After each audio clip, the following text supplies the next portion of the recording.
All right. Welcome back, guys. Great to see you tonight. Welcome back to Paranormal Friday Nights. We're looking into some paranormal stuffs tonight. We do that every Friday night to kind of take a little break from the true crime world and all the nastiness we deal with regularly throughout the week. So that's what we're doing tonight. We're looking into the paranormal and mysterious secrets of Antarctica. Something I've always been quite interested in, and hopefully some of you will be too. Please share it out if you will. See if there's anybody else that would be interested in jumping in here with us.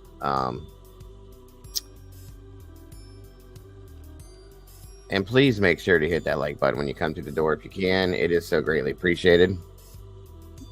Excuse me. That being said, guys, what do you say we kick this show off? Here we go.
Trigger warning. Content may include sensitive or violent content not suitable for all viewers. Feel free to step out if needed. Hello, everybody. Welcome back to the cafe for Paranormal Friday Night. It's great to have you here. I appreciate you all so very much. And I hope you're having a great night. Thank you for joining me. I appreciate you very much. I think it's a good thing that when we can get away from the stuff that we cover throughout the week, it's kind of depressing and saddening in some senses. And this is one of the things that everybody seems to have a liking with. This that together, everybody seems to have an interest in the paranormal in some sorts. So here we are. Thank you guys for being here. Appreciate you.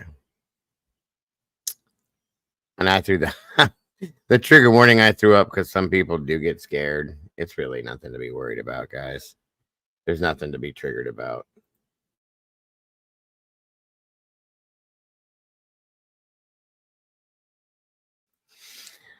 So, seedless watermelon is a scam. Okay. Come on in, get a seat, get comfortable, and let's see what we got going on tonight. Who we got in here? Not a whole lot of peeps, but let me see. Looks like SRB, of course, is in here. Leslie and Billy, welcome back. Lucia Williamson, Walt Harris, Welcome back. Good to see you, Leslie and Billy. Lucia Williamson, Tyler Montgomery. Welcome. Good to see you. Miss Sherry Wisdom Speaks in the house. Doodlebug, welcome back to you. Niles Buckman, great to see you. Mittens for Kittens, great to have you here. Andy Rose. Andy Rose.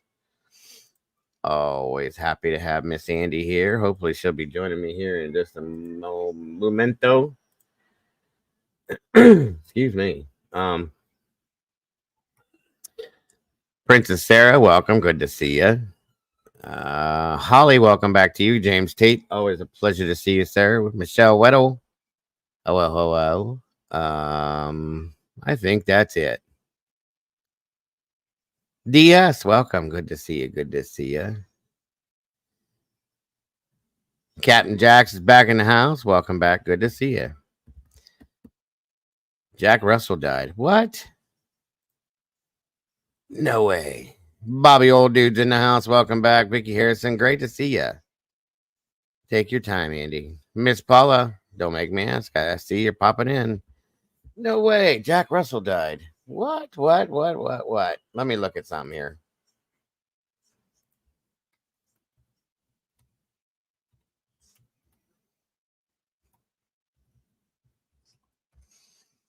No way. He did die. 63 years old. I'll be damned. Wow. Lewy body dementia and multiple system atrophy. Oh my God. That's horrific. Damn, Jack. Great singer. He played with a couple other bands too. I swear he played with Night Ranger at one point. I might be wrong.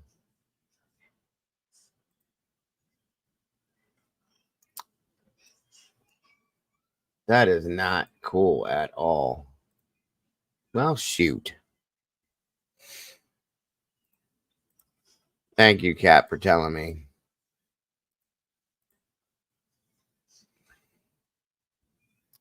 Wow.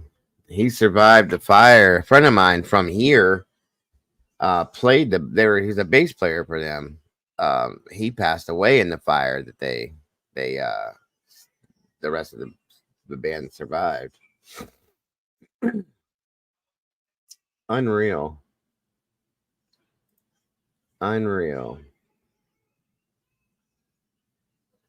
63 years old.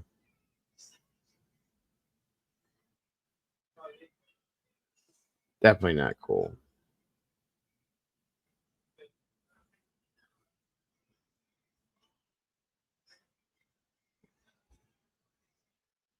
Wow.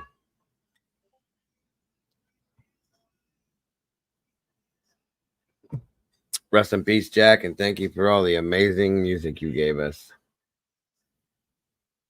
Damn.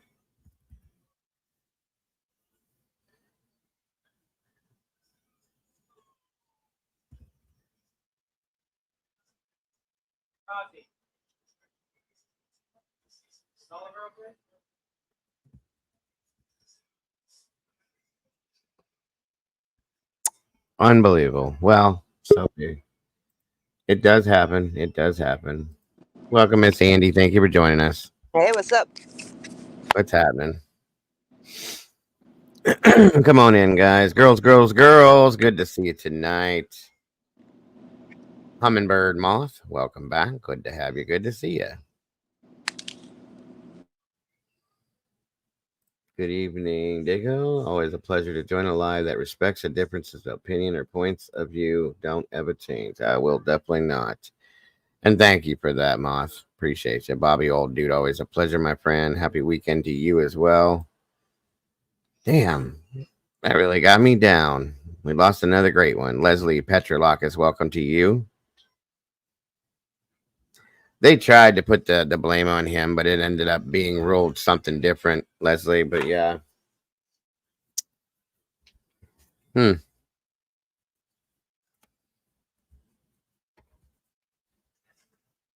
Absolutely.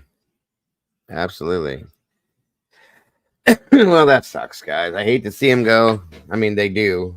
It happens, but damn. Not always a fair situation.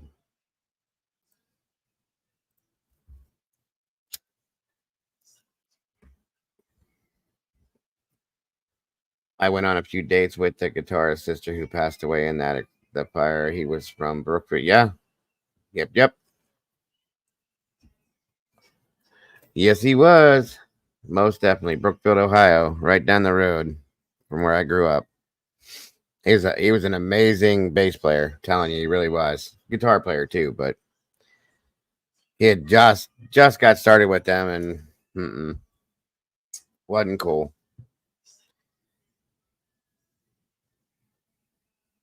There's no way you're 63, Leslie. No way.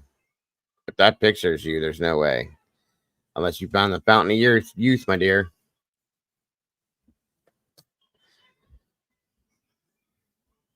Either way, 60, the age is just a number, guys. It's what's in your head, what's in your mind.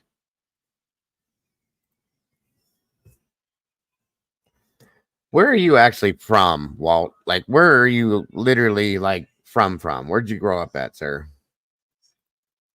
Because you know so many places around me that you gotta be close. Mm-hmm.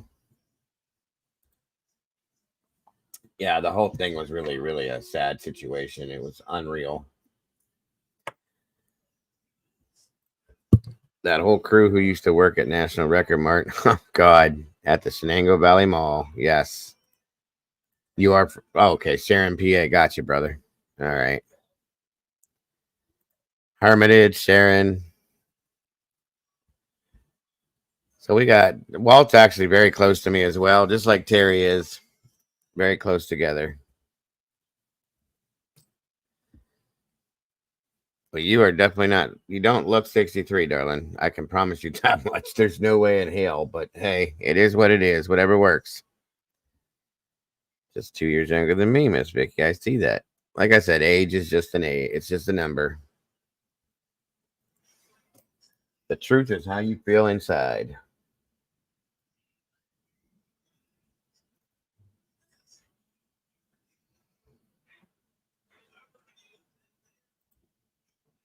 Like an episode of Real World before.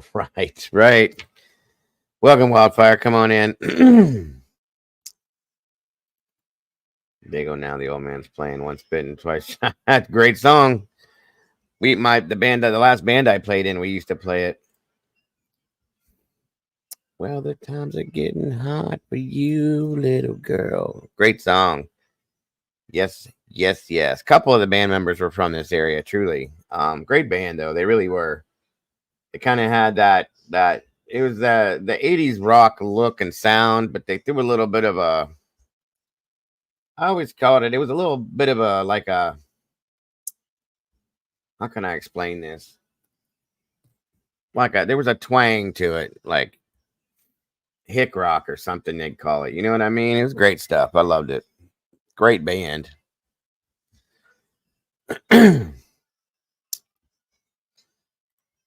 Mine is safe for your left for me. Great white. Wait a minute. Say it. Mine.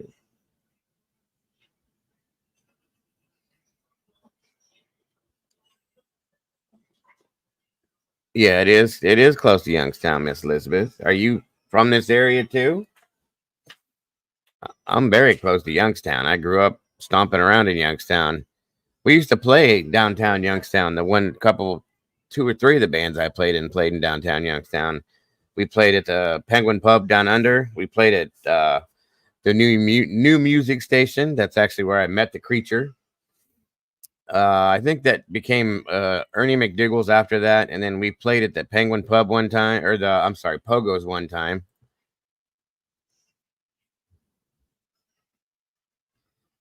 A lot of friends from college. I gotcha. You might know some of them bars then, Elizabeth.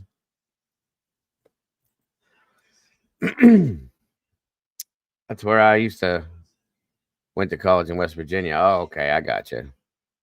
Penny draft nights, Thursday nights down at Pogo's. Hell yes. Oh, we want to talk about rot gut. Oh my god. Thursday nights were penny draft night. You want to talk about drinking some beer? Wow.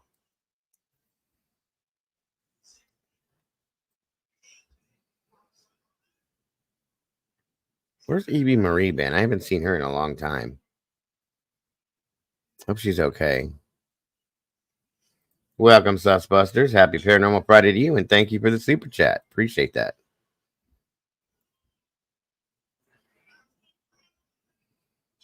I got you, Vicky. Grew up in the PADE area. Okay. So we're all kind of neighbors.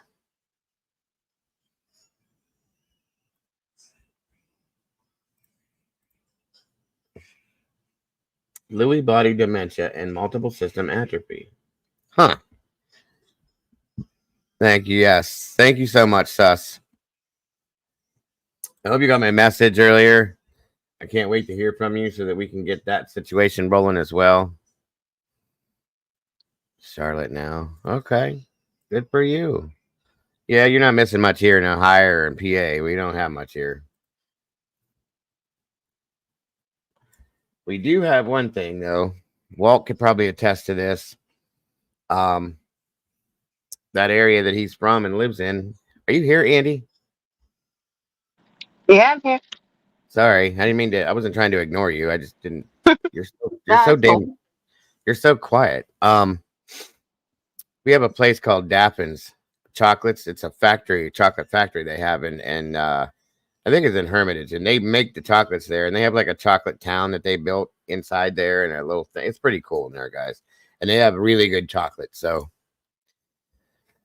and then we have Craniacs, which I think I've showed some of you guys. They have a Christmas and an Easter Wonderland that you can walk through, and you see all these different Christmas and Easter setups and stuff like that. I've been trying to.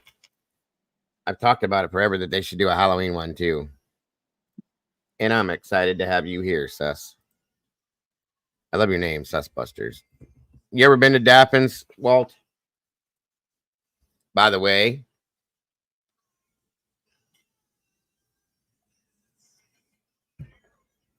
White House Farms is coming up, folks. Got to keep me losing that weight so I can get me some White House Farms donuts. It's coming fall. I wanted to go live one time when we're there for you guys to see this place. Taylor with Stitch and Bitch and True Crime and more. Hello. Yeah, Daffins is the shit. No lie. Cranax, if you have little ones, guys, is really cool to walk them through. And then they have like an inside store that once you're done walking through and seeing all the different Christmas tree displays and stuff, you can buy toys and all sorts of stuff. And then you go eat. And over in PA, they don't tax their stuff like we do here in Ohio. So we go shopping over there around Christmas time for a lot of that stuff. There you go, brother. Don't even get me started on taxes, man. They call Massachusetts Taxachusetts for a reason. I've heard that. My daughter, when she went up there, told me, yeah, it is. Good Lord, God. You see what happens when people get bored? Look at this. I was sitting here the day before and yesterday and earlier, and I just drew this with a pen as I'm watching videos and talking. This is what happens. That's really cool, actually. I do this all the time. I have this tiny little goofy sketch pad, right? I'm like, my nickname should be Doodle because I do all these crazy doodles constantly doing this. And I don't know why I make these weird designs, but I do. I did this one last week. I don't even know what any of these are. What's up, Saint? Good to see you. Yeah, I'm like king of the doodlers. I did that one too.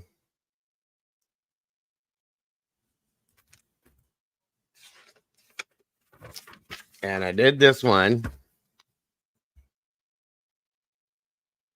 I just sit here constantly doing this stuff when I'm talking to you guys or when we're watching a video or something. And I can't quit. Those are really cool, though. That's just like not my style of art. I've never been able to do cool stuff like that. I've just always been like charcoal and oil paints, landscapes, figure drawing, stuff like that. That one too. I I've always done stuff like this. Weird. Yeah, definitely nervous energy, and it comes out like this. um, I've always been artistic with a pencil and a pen or a paintbrush or that kind of stuff. But when you put me into a computer and try to get me to do it, I did that one too. I like this one a lot. I was thinking about throwing this one as a t-shirt, but I was just gonna say you could put that on a shirt. yeah, it looks pretty cool. What's up, B&D? Anyway, this is what when you guys see me looking down sometimes, if I'm not taking notes, this is what I'm doing. Says a lot about your subconscious. What's that mean? What does that mean? Tell me. Oh, I lost one. And I didn't even realize that I did this so often today. I was looking at this and I went, what the hell? I do this all the time now. I didn't even realize I did it so often. Crazy.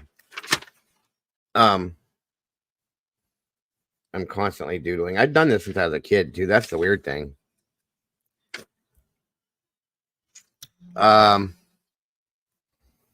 Look into that brain. Oh yeah, my brain is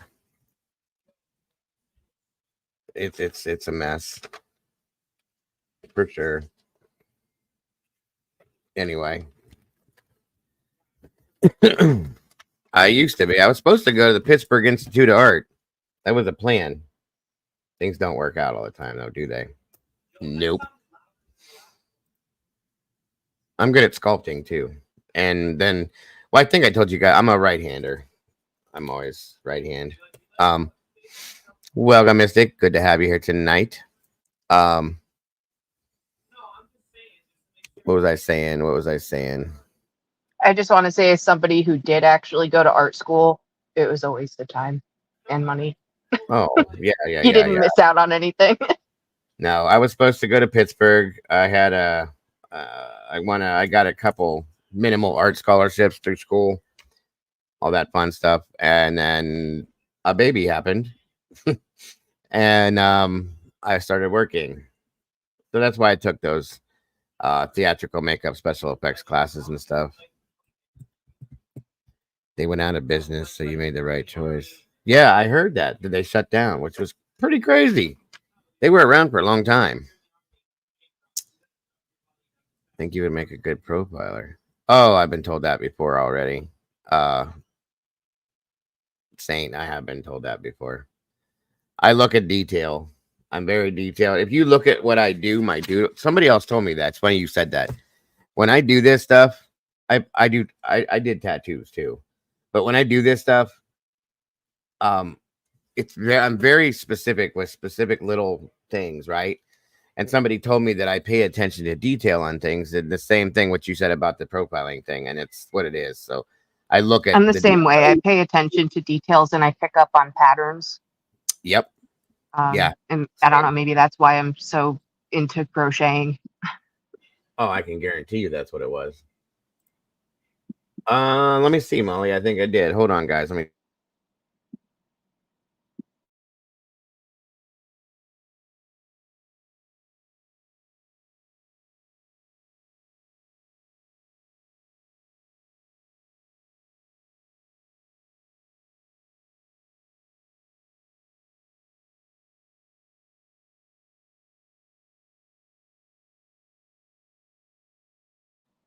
Molly, what'd you do?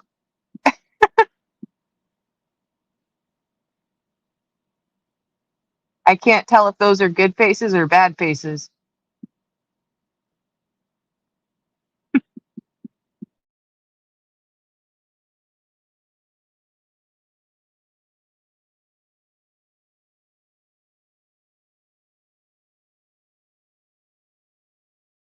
Damn. I like this one too. The voice is just a little deeper on this one. Here, I'll let you guys hear it. You're pretty talented with this stuff here, Miss Molly.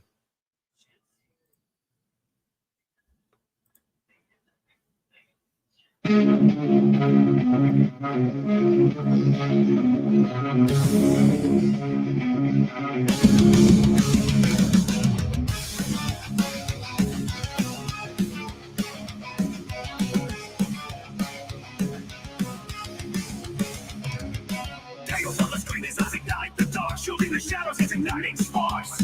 In a world of chaos, he's a beacon of truth, unraveling the stories, revealing the proof. With every click, he brings justice to life. Stand up, let your voice cut through. Daniel's here to fight for the ones who never knew. With every tale he tells, the silence breaks free. A warrior for the lost, he prays in the sea. Yeah. Stand up, stand loud, let your voice cut through. Daniel's here to fight for the ones who never knew. With every tale he tells, the silence breaks free. A warrior for the lost, he prays in the sea. Late nights on the keyboard, he's searching the blade. Echoes of the lost, his visions insane. For the voiceless victims, he carries the flame. In a virtual battle, he knows no shame. For his soul unheard, Daniel's got their back. Stand up, stand loud, let your voice cut through. Daniel's here to fight for the ones who never knew. With every tale he tells, the silence breaks free. A warrior for the lost, he prays in the sea.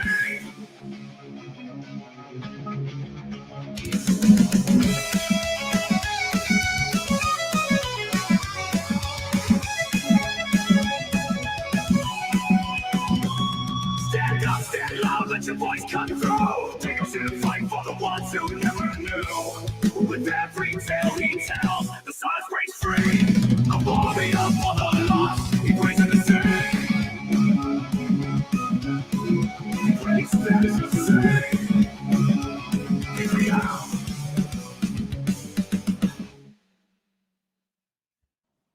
Cool. Wow. You're pretty good with this stuff. Damn, that was cool. Good stuff. I mean, the way they work out. My name's dumb. That's part of the problem. the name Dago, to throw it into a song, that's dumb. But all the lyrics are really like interesting, and I love it. Very cool. Very cool. Very cool. Thank you, Molly. That's 2 now. That's awesome. I could throw that in somewhere too. I love it. I like it a lot. I like it a lot. Okay. So I have some exciting news. Starting next month at some point, I will be able to go to different locations and do my own paranormal investigations where I'm not allowed to tell you guys the location because they're afraid that people are going to try to break in and stuff. But I've got a couple of locations. One of them's already approved. One of them I'm still working on. So I'm going to get some equipment and I will be going out. We'll see if I don't know how the signal is out where I'm going to be going. So I don't know if I'll be able to stream while I'm there, but I'll be able to get an interview with the people who run the location to get, a brief history and stuff like that, any experiences they've had. And of course, I'll, have an EMF detector and try to see if I can get any voice recordings, take pictures, all kinds of well, stuff. if that's something that works out, we can do. Oh, one of the locations is definite. Like I absolutely can go to one of them. Like if you can turn on your phone while you're there doing your thing, I can stream what you're doing live. I've done it before with the Octagon House and stuff like that. That would be an awesome experience. Now, granted, I know how signals work and all that stuff still, yes, but especially if there's some kind of a interference, Yeah. Well, one of the locations might have Wi-Fi, so that'll be helpful. So I should be able to stream if I can get permission for that one. Even if you can't stream, we can still do the interviews and all that kind of stuff. Be really cool. Awesome. That's exciting. I'm gonna get some equipment so I can, have of course I can't afford like REM pods and stuff like that, but I can get just like a basic EMF detector, voice recorder. Well, some of these things you can upload onto your phone. You know that now, right? So Yep. some of that, and we can work with that kind of stuff. That would be really. I've also got a Polaroid camera, and I've got an app on my phone where I can scan physical copies of pictures into digital copies so I can take Polaroids and then send them to you. That would be great. That would be awesome. Yes. And then that will flow everything comfortably to the other channel too at some point. That'll be awesome. Great news. Great news. It is exciting. I'm happy to hear. So yeah, one location's definite. The other, I'm still working on getting in contact with the people who run it and own it. That location actually was on Ghost Hunters back in the day. So it should be interesting. Oh yeah, that's right. I'm not allowed to say what the location is. It was in one of the first seasons of Ghost Hunters. They were from that up and around that area. So yeah, absolutely. Very cool. So it's gonna be the paranormal stuff's gonna get even better. Yeah, I figured it would be good for the new channel. Yes, ma'am. Sounds like a plan. And I'm also working on getting permission to do overnight investigation at my favorite old cemetery. I mean, like gravestones from the late 1600s. Oh god, that would be interesting. They're the old ones that have like the little skulls carved on them with the wings. And yeah, I mean, I've been going there to hang out since I was a teenager. Like, it's just this spot that I really like. But it's a part of historic Deerfield, so like I need permission to be there after dark. Sure. Now, are you gonna be doing this stuff by yourself? Yeah, probably. My mother wants to go, so you guys might get to meet Mama Squatch? Yeah, Mama Squatch. Cool. I'm down. Sounds like a plan. Sounds like a plan. Absolutely. That's awesome, Andy. It's exciting. Cool stuff. Good stuff. I like hearing that kind of stuff. Good. Absolute. Are you here? Okay. Well, thanks for the good news.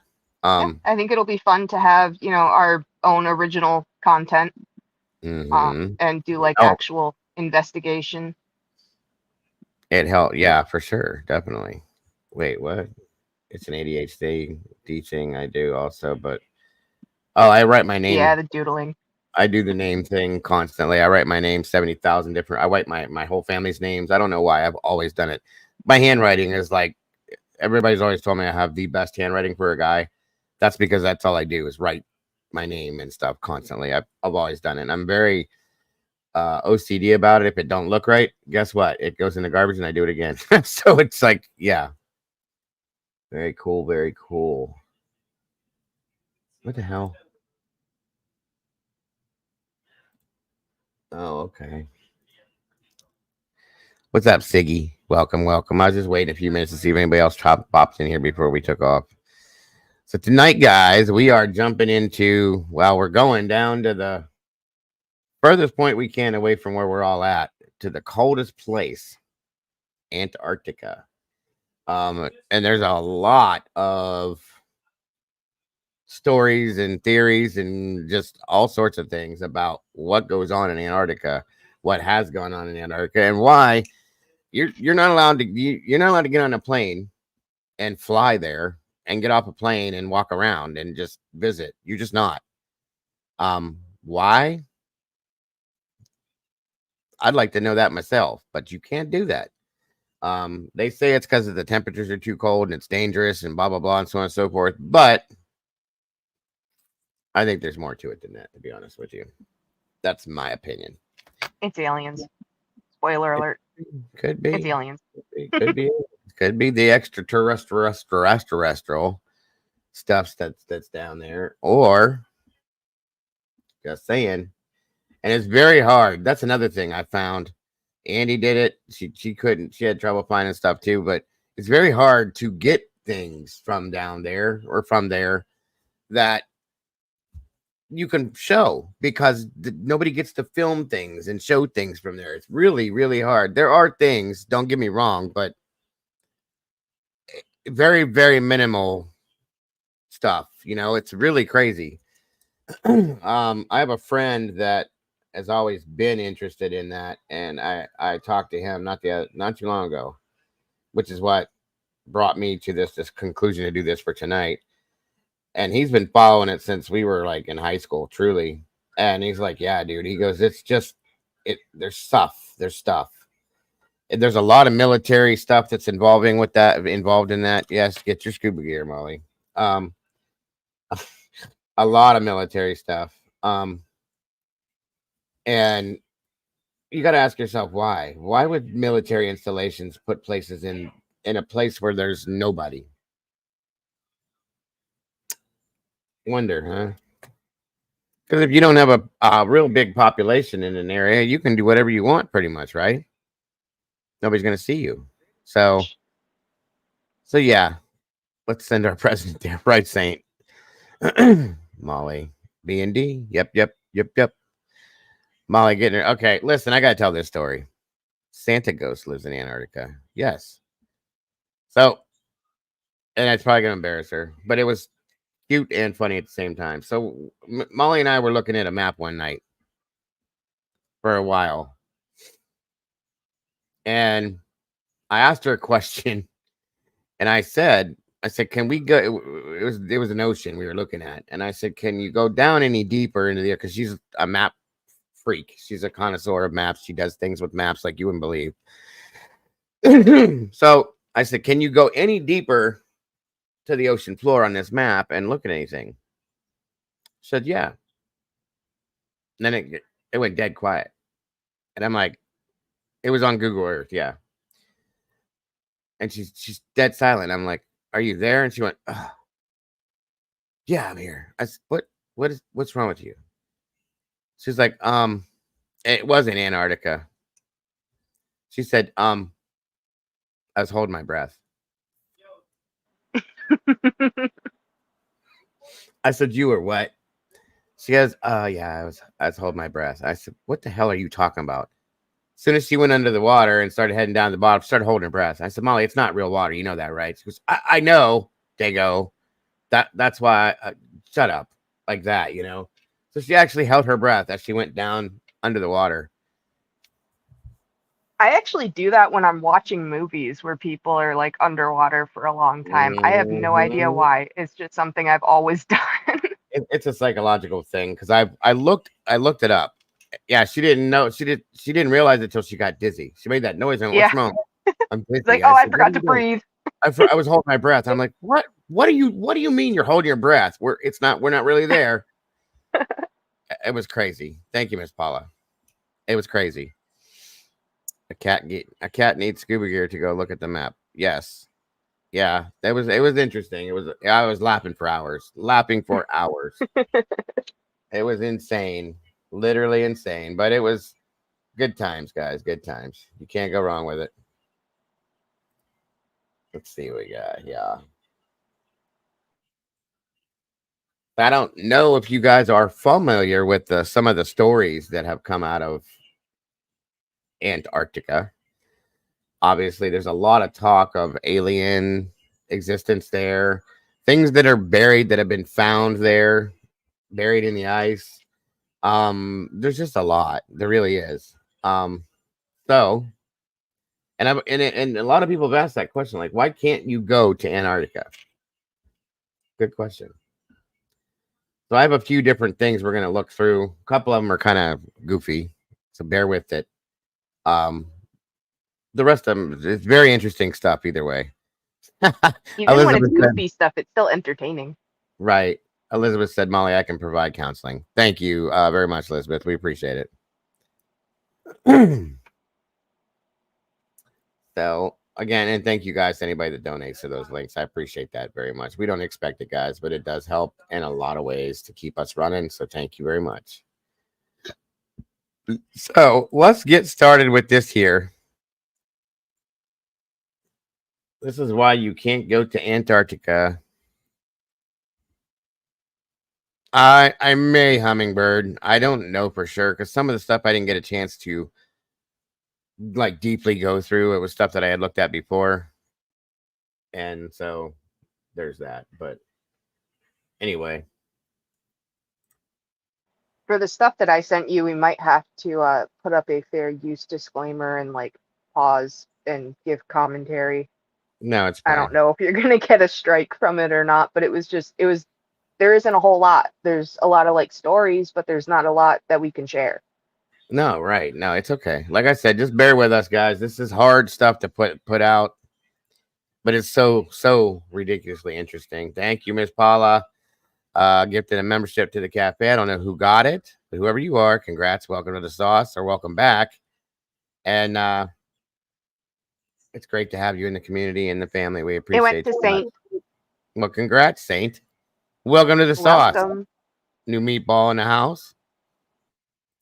Says because the real world is on the other side of the wall. We're outcasts over here. Right. There you go. Congrats, Saint. Thank you so much for being part of the community. Well, you already were, but thank you for becoming part of the sauce and being here. We appreciate you very much. All right, let's see what we got here. Oh, damn it. Hold on.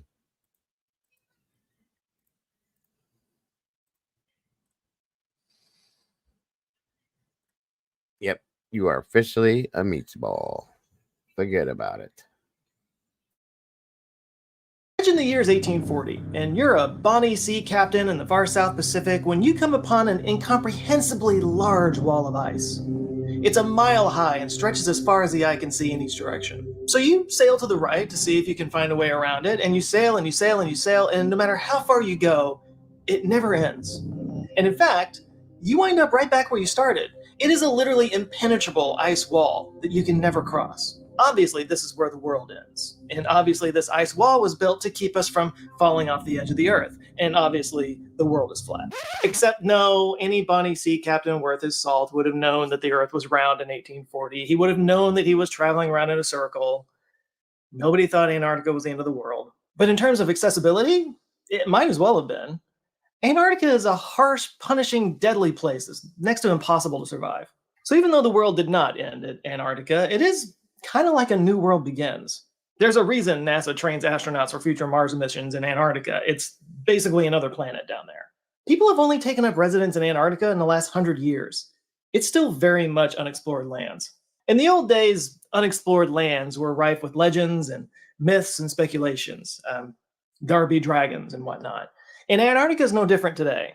Yeah, I started looking into it and I found a mountain of wild stories and mysteries surrounding Antarctica. So in this video, let's take a look at the single most mysterious place on planet Earth and get to the bottom of what's going on down there.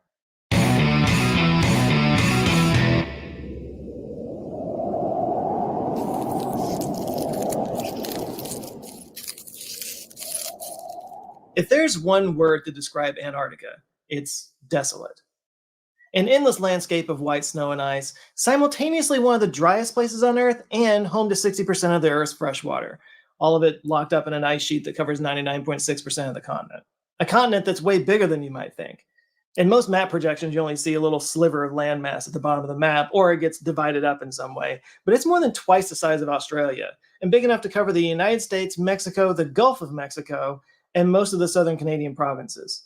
And all of it under an ice sheet that averages 2,160 meters thick. That's 1.3 miles high. Average. It's also the windiest place on Earth, with an average wind speed of 10 knots, but it can reach up to 80 knots or 96 miles an hour due to something called katabatic winds, which are basically caused by cold, dense air being funneled through the valleys in the landscape. It's also extremely isolated, surrounded by some of the largest oceans in the world, with the mainland more than 1,000 miles away from the closest inhabited continent. The closest point being the Antarctic Peninsula that reaches out to within 600 miles of Tierra del Fuego in Argentina. And of course, between them is the Drake Passage, which is considered one of the roughest areas of ocean in the world. Because of course it is. Oh, it's also old. And lakey. There are about 400 underground lakes in Antarctica. Or under ice, I guess. Scientists started finding these lakes in the 1970s using radar, seismic, and satellite technologies, and some of these are over 3 kilometers deep in the ice. And then in the 1990s, Russian scientists discovered a lake that they called Lake Vostok. This is the 6th largest lake by volume in the world. And for some reason, it's not ice. Why is it not ice? Everything around it is ice. It turns out there's a geothermal vent down there that's warming up enough of it to keep it liquid. But again, this is the 6th largest lake on the planet, and it's under almost a mile of ice. 15-million-year-old ice. Geothermal vents, of course, are teeming with life in most places that they're found, but this particular place has been completely isolated from the rest of the world for 15 million years. There was a raging debate over what kind of sea creatures might live at the bottom of Lake Vostok for 2 decades. Scientists would get their answer in 1999, but more on that later. There's just something about us humans that we see a place like that remote, that isolated, that deadly, and we say, yeah, I'm totally going to go there.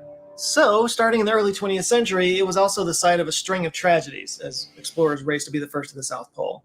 And perhaps no explorer exemplifies the hubris of the so-called heroic age than Robert Falcon Scott. Robert Falcon Scott, besides having an amazing name, started his career as a respected British Navy officer. But in the 1890s, both his father and younger brother died unexpectedly, which made him the lone provider for his mother and sisters. So he became desperate to elevate his status. But there just weren't a lot of advancement opportunities in the Navy at the time.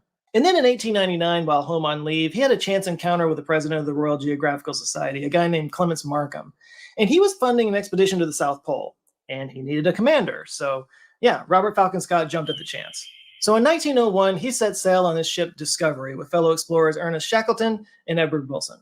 And they didn't quite make it to the pole, although they did reach 82 degrees latitude, which is the furthest south anybody had ever been at that time. But yeah, they eventually had to turn back with just 530 miles to go. This was actually kind of a disaster. They ran out of supplies. The crew all came down with scurvy. They had to resort to eating their sled dogs to survive. And still, Robert Falcon Scott wanted to press on. It was actually Shackleton who insisted that they turn back in order to save the crew. This actually led to a major falling out between the two of them that lasted for years. Still, Robert Falcon Scott returned to Britain a hero.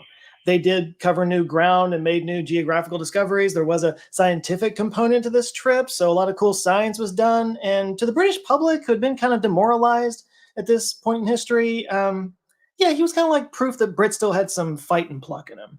He got invited to Balmoral Castle by King Edward VII. He actually promoted him to the commander of the Royal Victorian Order. He became a toast of society for a while, and he eventually met and married a wealthy socialite named Kathleen Bruce. So in a way, he got exactly what he wanted from that trip. But deep down, it always really bothered him that he never quite got to the South Pole, and he kind of blamed Shackleton for holding him back. And publicly, he was really nice to Shackleton. They got along and whatnot. But in practice, he was pretty antagonistic. Like in 1907, Shackleton launched his own expedition to the South Pole, and Robert Falcon Scott forbid him from landing in the McMurdo Sound, which is the same place where the Discovery had landed when they went the last time. And at the time, it was by far the safest landing spot. But Scott insisted that that was his field of work, and he had rights to the area. So yeah, he was willing to put Shackleton's whole crew in more danger because of that. Swell dude. Shackleton landed there. That's so petty. Which was called the Nimrod. And they got a lot closer this time. They got to 88 degrees latitude. It was a mere 95 miles from the South Pole. Yeah, it's beyond petty. It's like, nah, you I can't think go. it's hilarious, though. You're not allowed to go there because that's mine. It's an entire continent. Right. And he's like, you can't go there. It's mine. I love it. It is beyond petty, but hey, we are human beings, guys. Remember that. So it is what it is. We do it's that. It's your fault I didn't get there, so you can't go by yourself now. Exactly. It's that mine. is exactly what it was. Yes. You ate my dog. You can't go there. You made me turn around, so now you're not allowed to go. Just because you want to save people's lives, you didn't want people to die. Oh, well. It's so petty. It's ridiculous. And he was like, what a swell guy. Yeah, right. On we go. But again, supplies ran out, dogs were eaten, and Shackleton made the decision to turn back to save his crew, which he succeeded at doing. They all made it back. Barely. By the way, this would happen again to Shackleton. So I can only understand, or I can only imagine when this happened a second time with this guy, the other guy was probably sitting there going, ha ha, you didn't make it. Captain Petty himself. Told you so. Or either that or said, good, I'm glad you didn't make it, So sad. Pathetic people. Even back then, guys. Even back then. Several years later on the Endurance, you might have heard the story of the Endurance. The ship basically got destroyed in the sea ice, and he and his crew were stranded there for about 4 months before they could be rescued. But they did all survive. So while Shackleton never quite made it to the South Pole, he did earn the reputation as a captain who, always put his crew first, even if it meant foregoing personal glory. Something that could not be said for Robert Falcon Scott. In November 1911, the ship Terra Nova landed on Ross Island, and from there, Robert Falcon Scott set off with a crew to the South Pole, which he was going to reach this time no matter what. For once and for all, he was going to beat Shackleton, and he was going to be the first human being to the South Pole. The crew faced all the usual hardships, including sled dog stew, but they pressed on, and on January 17, 1912, they did it. Robert Falcon Scott reached the South Pole, and what he found there was a Norwegian flag. Yeah, Roald Amundsen got there just a month before him. And he had no idea, at least not until he saw the flag planted there. So yeah, he and his crew, they turned around and headed back to their ship, which they never actually reached. One by one, they succumbed to the cold and starvation, including eventually the captain himself. And thus ended the career of Robert Falcon Scott.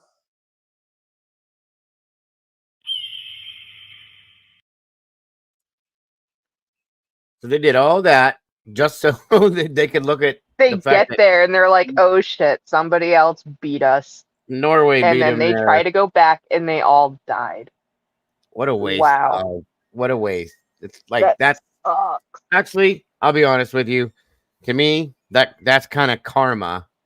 Yeah, the other dude that went with him the first time's like, Right. that's what you get. Right. Exactly. That's that's what it was what it was said. These as petty as these people probably were, obviously. I'm sure he was like, that's what you get. Instant karma. Oh well. And then he probably headed back out. Woohoo. Sorry, random outburst. Okay. Again, who was it that said that somebody offered counseling, Molly? Elizabeth did. By the way, Roald Amundsen made getting to the South Pole look easy. Like, dude just crushed it. While everybody else had struggled and suffered and often died, he had actually trained with his crew extensively for years beforehand. And yeah, the whole thing went really smoothly. They got back to the boat 10 days early. Though it does need to be said, his entire mission was strictly competitive. Like, he was just there to get to the South Pole. There was no science component to it, whereas Scott's mission did have a science component to it. In fact, when rescue teams found their final resting place, they had on them the first fossils ever found in Antarctica. And this actually turned out to be one of the first big mysteries of Antarctica, because these fossils were petrified wood, meaning Antarctica used to be covered in forests. What? This, of course, would go on to become part of the first early evidence of plate tectonics theory, basically proving that Antarctica used to be part of Pangaea and in a much more temperate region. But after Amundsen and Scott and Shackleton, technology improved and more explorers and scientists made a lot more discoveries in Antarctica. And with it, a lot more mysteries. So I talked about Lake Vostok and how deep under the ice it was. Well, there's another mysterious lake that's even deeper, and they called it, wait for it, Deep Lake. It's an inland lake in East Antarctica. It's about 55 meters below the sea level, and as you go deeper into it, the salinity increases drastically. It's about the same salt content as the Dead Sea. In fact, it's 10 times saltier than the ocean. But because of that salinity, the water never freezes, even though it gets down to negative 20 degrees Celsius. So you might think that nothing could possibly live in water that cold, but nope. Something does live there. A study in 2008 showed that there's actually 3 species of a bacteria called Hyloarchaea, which makes up most of the biosphere there. Hyloarchaea, if you're not familiar with it, it's a single-cell organism that basically it thrives in salty water. There's also a green algae that grows on the lake surface, which is actually the main food source for the bacteria living down there. And like I said, there's 3 different species of Hyloarchaea, and they're all adapted to different parts of the lake. Like, some like deeper locations, some like to eat the protein in the water, and some like to eat the sugars that the green algae produces. Speaking of algae, I mentioned earlier that 99% of Antarctica is covered in an ice sheet. Well, one of the few places that's not covered by an ice sheet is McMurdo Dry Valley. And it kind of looks like Mars there. But one interesting site there is Taylor Glacier, which has a 5-story waterfall that pours into Lake Bonny. What's interesting about this particular waterfall is it looks a lot like blood. Yeah, it looks like somebody just stabbed the glacier and it's bleeding out. So they named it Blood Falls, and only recently scientists have been able to figure out what makes it look that color. Yeah, Dr. Ken Livy is a scientist at Johns Hopkins University, and he used transmission electron microscopes to basically examine samples of the blood falls waters. And what he discovered were tiny iron-rich nanospheres that oxidize, which turns the water red. And nanospheres apparently occur in nature. I think of nanospheres as like a molecular thing with graphite or something like that. But they are real things that happen in nature. They're about 100th the size of an average human red blood cell. And they've got their own unique chemical and physical characteristics. And these nanospheres come from a lake that's about 400 meters underground. It's very salty and it's cut off from the air. So it just kind of like sits there. But it's very iron rich. So once it seeps through the fissures and hits the air, the iron rich water rusts, creating blood falls. Yeah, I've got to do it. Coming this Sunday to the Poughkeepsie Civic Center, Tokamak and Stellarator featuring Blood Falls. Get tattoos free.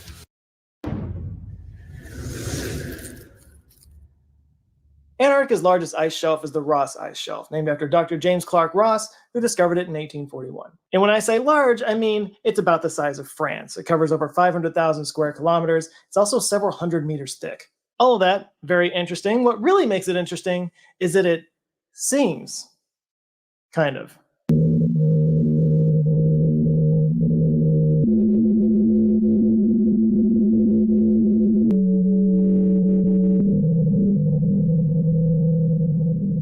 No, that is not the newest Aphex Twin single. That is an actual ice shelf vibrating. It's caused by winds blowing across the snow dunes that create vibrations on the surface, and those vibrations create seismic tones. The thing is, we can't actually hear those vibrations. They're seismic tones, so scientists have to use seismic sensors to hear the songs. What you're hearing has been ranged up quite a bit so that we can hear it. And it was discovered by accident. They were actually installing these seismic sensors to try to observe other things, and they kept hearing these sounds, and they didn't know where it was coming from. And also, the songs change based on environmental shifts like snow melting or moving. In the late 1950s, something really strange was discovered in the northern Wilkes Land in East Antarctica. It's a gravity anomaly, which is exactly what it sounds like. It's where there's a difference between the predicted value of gravity at a specific site and what's actually observed there. So yeah, there's just a place in Antarctica where gravity works differently. You know that thing. What could cause gravity to work differently in a certain spot? Well, in this case, it looks like it was a giant impact crater. Yeah, studies have shown that there's an impact crater underneath the ice sheet that's 450 kilometers across, which would make it twice the size of the Chicxulub crater in Mexico. You know, the one that wiped out all the dinosaurs.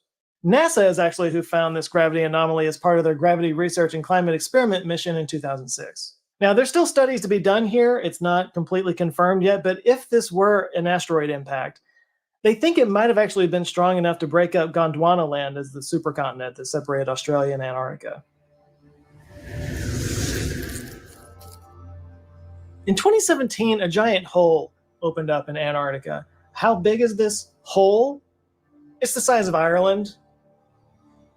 It's a hole the size of Ireland. It's insane. It's kind of big. Just a little. Just a little. Wow. The size of Ireland. It's a hole. There's more to come, and it gets way stranger once we move off of this guy. I just thought a little history would help to understand some of the stuff. And then we move into the reasons why some of this stuff may have happened, is happening, or I was just gonna say it's cool to like get the science behind it for the things that we can explain. Yep. Though you can't explain if there's something living in there. No, that's the difference. We know that the giant hole exists, and we might be able to theorize on what caused it, but sure, that's about it. A hole the size of Ireland, folks. Remember that. So yeah, but that's why I did it like this, so you guys can understand a lot of the stuff, the anomalies and stuff that are in there in Antarctica, and then some other stuff that'll come after. So I hope you guys are enjoying it. We're getting an education tonight. Yes, we're not back to school, but we're close. Welcome, Mom, and thank you for that. A hole. It's 78,000 square kilometers. It's actually the largest hole found in Antarctica since the 1970s, which implies that there were bigger holes found in the 70s?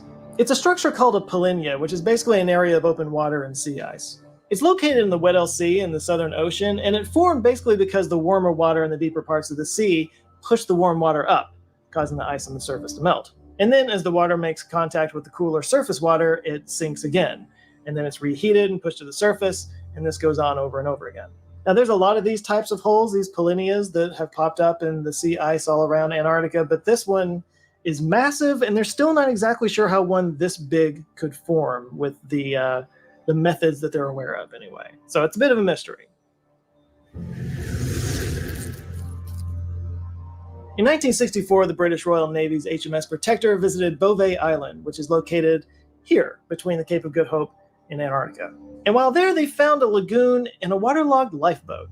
This boat didn't have any sails, didn't have any markings, just a nameless boat in a lagoon in a remote part of the world. They also found a pair of oars and a 44-gallon barrel, but they didn't find any signs of life or any human remains. It seemed to have just been this abandoned lifeboat, and nobody knows who abandoned it or where they went. Even weirder, in 1966, another expedition went to that same spot, and this time the lifeboat was gone. There was no mention of it. Like, it just disappeared. There are ghost ships. Are there ghost lifeboats? Because this might be a ghost lifeboat. And now that I've talked about ghost ships, it's time to pivot a little bit. Everything we've talked about so far is just kind of like weird things that happen in a weird part of the world. There's some really crazy stuff going around about Antarctica. So let's get into that. About 10 years ago, a story started swirling around regarding Lake Vostok, which I was talking about earlier, and the life that might live down there. According to this story, a Russian drilling crew was working at Lake Vostok in 2012 when they came across apparently a monster octopus that they named Organism 46b. This monster octopus apparently had all the kind of qualities you would expect from an octopus. It was apparently really smart. It was actually able to disable the worker's radio. It paralyzed prey by releasing venom into the water, and it could shapeshift into other shapes, which octopuses are kind of famous for. And according to the story, the researchers were able to capture the octopus, but Russian authorities showed up and took it away and denied that it ever existed and that nothing was ever found there. And because of that, Organism 46b remains a mystery, and some even believe that Putin plans to breed the octopus as a bit of a military weapon. Thanks, Antarctica. Speaking of monsters, some people believe that Nazis built a secret base in Antarctica where they took Hitler at the end of World War II. There have been no shortage of Hitler actually survived stories that happened since World War II. This is just the Antarctica version of it. And people who believe in this story also believe that from this base, they were able to defeat American and British military by shooting down their planes with the use of UFOs. The US did eventually destroy this base in the 1950s with nuclear weapons, but you wouldn't know this because various governments around the world have, of course, concealed all this knowledge. And if a Nazi base using UFOs for war wasn't enough to blow your mind, well, guess what? We have wound up exactly where we all expected to be. Aliens. Because, Nazis flying UFOs, that's crazy. It's actually aliens. And I guess it makes a little bit of sense. If there are aliens living here on planet Earth, why not go to the most desolate and isolated place in the world to set up a bit of a base and launch all your UFOs from? And of course, there's no shortage of photographs that have weird anomalies in it that you can't quite explain that look like UFOs. And last but not least are the stories about pyramids or ancient civilizations that have been buried under the ice of Antarctica. Some people believe that this might have been like an ancient Egyptian civilization with the pyramids and stuff. Some people believe it might have been Atlantis. After all, we know that Antarctica used to be a more tropical continent that was in a more suitable place for life and civilizations to flourish. If you're going to have an ancient city or civilization get buried underwater, why not get buried under ice? So what are we to make of all these crazy stories coming out of Antarctica? Mysterious lifeboats, monster octopuses, aliens, Nazis. Well, here comes the wet blanket. So we can start with that mysterious lifeboat. So in the early 2010s, online researchers actually figured out what it was. And it turns out it was a Soviet Antarctic whaling fleet that visited Beauvais Island in November of 1958. People were sent ashore, but the bad weather set in and people were temporarily stranded. So there's not a whole lot of story behind this. A helicopter picked them up a few days later. They weren't stranded for very long, but they did leave the lifeboat behind in the lagoon. Why it disappeared later, it probably just sunk further down into the water. The monster octopus in Lake Vostok has a pretty simple explanation. It turns out, it's entirely a work of fiction. It can be traced back to a specific blog post by a guy named C. Michael Forsyth, who was a former writer for, yes, the Weekly World News. Remember when you would go to the grocery store and you would see the Weekly World News and you just knew that it was fiction and it wasn't real and it was just like fake stuff? Feels like we've lost a little bit of that lately.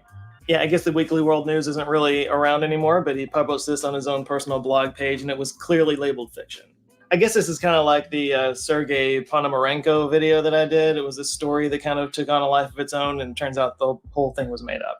But it's easy to believe because, colossal squid do exist in the Southern Ocean, but because it's a subglacial lake, it lacks sunlight, has those extremely cold temperatures. It's unlikely that a complex creature of that size could survive in it, especially something as big and complex as an octopus. Now, regarding all those pyramids that people claim to have found in Antarctica, it turns out that there's just a lot of mountains in the world that look like pyramids, especially when shot from above with the sunlight hitting it at a certain angle.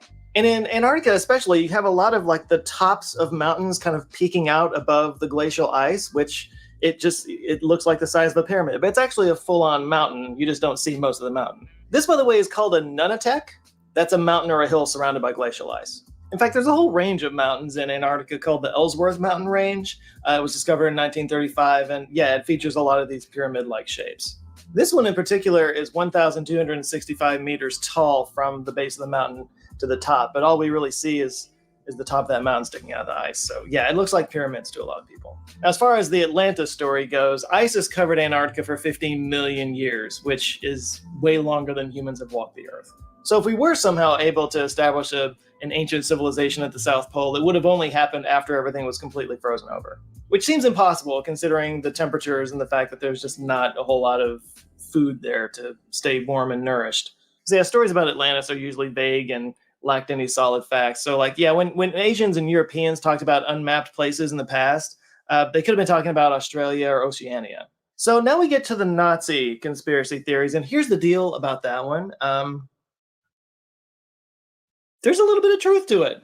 Nazis did actually land and camp in Antarctica, but it wasn't for a military base. It was for a whaling station so that Germany wouldn't have to be dependent on whale oil from Norway. The Germans actually landed in an area that was already claimed by Norway called the Dronning Maud Land. But, they planted flags there and they called it Neuschwabenland. Sure, I pronounced that perfectly. But the area was abandoned by the Nazis in 1945. Which makes sense because Nazis were out of power at that point. But thousands of scientists have visited that area since the 1950s. It's been mapped by satellite, aircraft. Nothing's there. And it is also true that the US and Britain conducted military and bombing operations around Antarctica. But those were test missions. They didn't have anything to do with Nazis well after the World War II. They seem to have been conflated with the Nazi base to create stories about secret missions and UFOs. It all just comes together into a nice conspiracy stew. And speaking of the sightings of UFOs that I was talking about, most of the crashed UFOs I was talking about can easily be explained as rocks or mountain peaks or tipped over icebergs. The fact of the matter is Antarctica is a very strange alien landscape where things don't look normal because they're not normal. And it's just really easy to apply wild and crazy stuff to the things that you see that don't make sense to you. By the way, one more thing, I didn't even talk about this earlier, but the Earth isn't hollow and Antarctica isn't a gateway into the planet.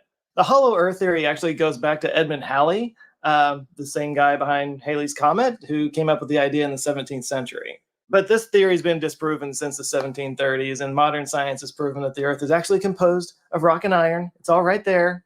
Trust the shirt, people. Now, what does make Antarctica really cool is all the research and scientific experiments that are being conducted there, including the life in Lake Vostok. No, it's not a monster octopus, but yes, they have found evidence of life down there. So in 1998, a joint team of scientists drilled an ice core down to Lake Vostok, looking for life. And by the way, if you're thinking to yourself, oh God, did they contaminate a potential ecosystem that's been kept pristine for 15 million years? Well, you're ahead of me. The team was made up of scientists from Russia, France, and the US, and the ice core they drilled was one of the deepest ice cores ever drilled. It went down 3,623 meters, or 11,886 feet. That's over 2 miles. They stopped, thankfully, about 100 meters above the water level, but even in that ice, they found extremophile microbes, so there's definitely life down there. In 2012, a Russian team got a bit more bold and were able to actually collect water from the lake. I know that sounds like they just dipped the ladle down there and took a sip, but they were actually really careful about it. So here's how they did it. They drilled down to like just above the water barrier and then slowly, just a little bit at a time, pushed forward until the pressure from underneath forced the water up into the borehole. And then they pulled the drill out as soon as the water went up there. That water then froze, which plugged up the hole. And then they drilled into that plug and collected a sample from that ice that was made from lake water. This method's been used several times since then, and there are samples that have been studied, and the consensus seems to be that there's a diverse and teeming ecosystem down there. DNA sequencing found over 3,500 unique gene sequences, 94% of which were bacteria, and 4% were from more advanced eukaryotes. These species were described mostly as what one would expect to find in, brackish water around deep sea sediments and thermal vents, but while the vast majority of the life that was found was unicellular organisms, there was some multicellular ones in there. Nothing much more complex than that, though, except a team in 2020 found DNA that was 97% similar to a type of rock cod that lives off the coast of Antarctica called Notothenia. Thank you, Sherry. Now, most don't think that there's actual species of cod living down there. It's expected that's a contamination of some kind, because there has been some contamination. Yeah, Lake Vostok has been a bit of a flashpoint among environmentalists because water samples have shown traces of kerosene and antifreeze in it. Yeah, one of the problems that they ran into when they were drilling this, again, 2-mile-long borehole, is that sections of this borehole would freeze over. So the Russians started using kerosene and freon to keep the holes open and lubricated. And they didn't just use a little bit. They used 60 tons of the stuff. Now, it wasn't like they were just pouring it into the lake. There were only trace amounts that have been found in it, but still. Anyway, there's a whole debate around that, but that's just one thing that's been studied. Welcome, Ms. Kimber. We studied things like the ozone hole, million-year-old DNA, neutrinos from outer space, and evidence of fires during the time of the dinosaurs. Oh, and remember that Mars meteorite that they thought might have had fossilized bacteria in it? Yeah, that was found in Antarctica. They've also used Antarctica to study team dynamics for future missions to other planets. All of which is really cool, but this video is already running really long, so I'm going to add an extra section to the version that I upload to Nebula, because I can do whatever I want there. Yeah, in my last video, I used a clip from the Jetsons intro, and some copyright troll tried to get my video taken down. That's one of like 1,000 different things I have to think about when I post things on YouTube. And look, I love YouTube, but I got to be honest, I kind of like not having to think about all that when I post on Nebula. YouTube rules don't apply there. I make the rules. And there's been a lot of talk of creators starting their own streaming services, which, God bless. But, Nebula's been doing this for years with hundreds of creators at this point, all of whom post early and ad-free, and like me... Okay, so there's the science lesson that is what we're supposed to know, what they want us to believe about these things. That's how he put this out, okay? Based on what the books, textbooks, and what they tell you to tell people, so on and so forth. That's what this whole thing's based on. That's why I'm showing you guys this. He showed all the things, some, or not all, but quite a few of the anomalies and things that go on in Antarctica. And he explained how the textbook stuff explains it, how the government explains it, so on and so forth. But, again, like I said, the government wants it to be put out this way for whatever reasons. This is why I showed this to you. On we go. So remember what he says about this, that, and all these other crazy things. Let me see here.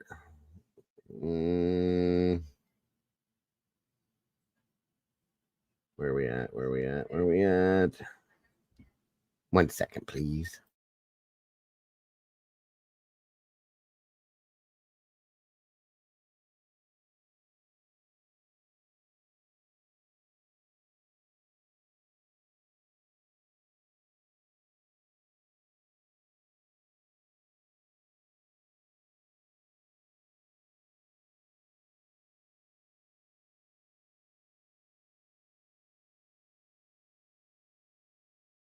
Okay, we're going to start off with this one.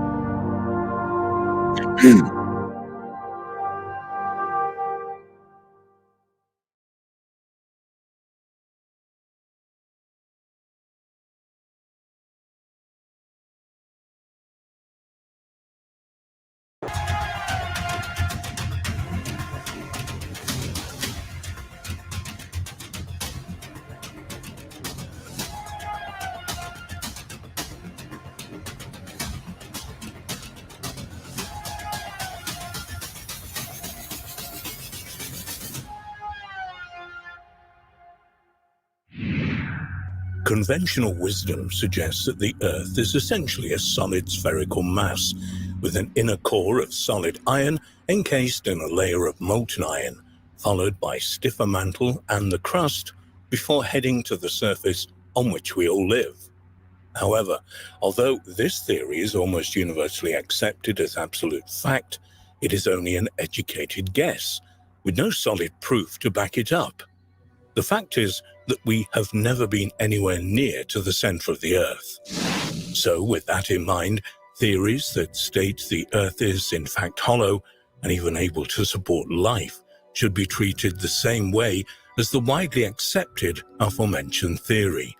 As you might suspect, though, most scoff at this notion and dismiss it entirely without any further investigation. However, throughout history, many prominent and respected minds, thinkers, and even military veterans have presented detailed theories as to what lies deep within our planet. When these theories are combined with the numerous reports and texts that make reference to living beings and entire civilizations that live and sometimes come up from inside the Earth, not only appear to warrant further study, but when viewed with an unbiased mind, suggest there may be more evidence to support the hollow Earth theory than not. Both sides of the spectrum seem to agree that the moment of inertia of the Earth indicates that there's a concentration of mass around the very center of the planet, with further research along with seismic data appearing to show that this mass to be a solid sphere. Hollow Earth theories vary on exactly what the mass is, with some stating that it could be a magnetic core, while others suggest that it is a central sun. This is particularly interesting as modern science seems to suggest that the center of the Earth could indeed be as hot as our sun. In ancient times, Buddhists believed that the Earth was hollow and that it housed a race of supermen and women who would venture to the surface via tunnels. Buddhists even kept guards at the entrances to these tunnels to the inner Earth, said to be in Tibet. In other Tibetan, Indian, and Hindu texts, an ancient kingdom called Shambhala is described. 1 second, folks.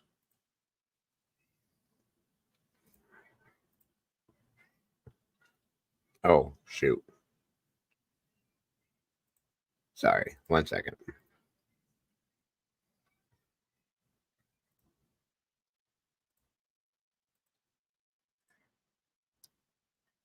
Described, said to be located deep within Inner Asia, while other texts from India, such as the Ramayana, speak of the Avatar Rama, a great blue being from deep within the earth. In the 1600s, as Western cultures were beginning to come out of the Dark Ages, where science and free thought was frowned upon by the Catholic Church, many scientists and philosophers murdered by the Church's heretics, there were prominent and influential figures who had come to their own conclusions about the Earth and if it was hollow or not. It should also perhaps be noted that although these thinkers were no longer forced to operate in secrecy under the threat of death, they were still kept a very close eye on by society's elites. Edmund Halley, perhaps best known for his discovery of Halley's Comet, was just one who theorized that the Earth was indeed hollow during this time. Using much of Isaac Newton's work on gravity to prove his theories, he claimed that the Earth was hollow and had a shell around 500 miles thick, had an innermost core, and was capable of supporting life. He went on to state that an atmosphere filled the space inside the Earth, and that the outer shell and the inner core both had their own magnetic poles that caused them to rotate at different speeds. Leonid Euler, a Swiss physicist, also proposed that the Earth was hollow during his time in the 1700s. Like Halley, he claimed that the Earth had a very thick outer shell, but at its core was a central sun. The sun, he claimed, provided heat and light for the inhabitants of the inner Earth. Interestingly, Euler went on to claim that the inner Earth could be accessed through huge entrances both at the North and South poles. It's claimed by some people today that such applications as Google Earth have purposely attempted to hide these entrances, although there are some photographs that appear to show the opening that Euler claimed. As recently as the 1940s, there have been claims of an inhabited inner world, perhaps none more high-profile than those made by Admiral Richard Byrd following Operation High Jump in 1947. Operation High Jump was a multinational effort led by the United States to establish a base at the North Pole. On the 19th of February 1947, Admiral Boyd led a squadron of planes over the North Pole. He claimed that he could see vegetation and animals that shouldn't have been there, and ultimately that he saw a huge opening that led inside the Earth. However, perhaps even stranger, Byrd stated that out of nowhere there were strange flying crafts that got so close to them that they could see what looked like very similar to swastika markings on them. His airplane would not respond, and he was essentially in an invisible vice grip of some kind. Byrd went on to say that he was taken inside the Earth where he noticed great lakes and vegetation, and that the inner Earth had an inner sun. He was greeted by the beings that resided there. They were, he claimed, concerned about humans in general, but particularly about nuclear weapons that were building up around the planet. Interestingly, there have been numerous UFO sightings in and around both nuclear power plants and on grounds where nuclear weapons are housed. It may be worth noting that there have been long rumors that Hitler himself had a keen interest in establishing a base at the North Pole, with the objective being to find the entrance to the inner world, believing that extraterrestrials or an advanced race would be found there. On the 5th of May 1947, the El Mercurio newspaper of Santiago, Chile, appeared with a headline article on board the Mount Olympus on the high seas, in which it quoted Byrd saying, "Admiral Byrd declared today that it was imperative for the United States to initiate immediate defense measures Leslie. against hostile regions." Furthermore, Byrd stated that he didn't want to frighten anyone unduly, but it was a bitter reality that in the case of a new war, the continental United States would be attacked by flying objects which could fly from pole to pole at incredible speeds.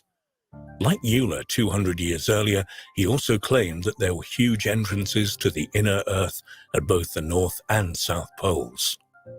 He repeated these views several times, including at a press conference in front of the world's media, before he was hospitalized and ultimately forbidden from holding press conferences on the subject again.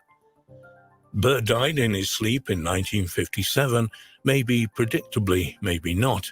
There were quiet claims of foul play, although his official cause of death was a heart ailment.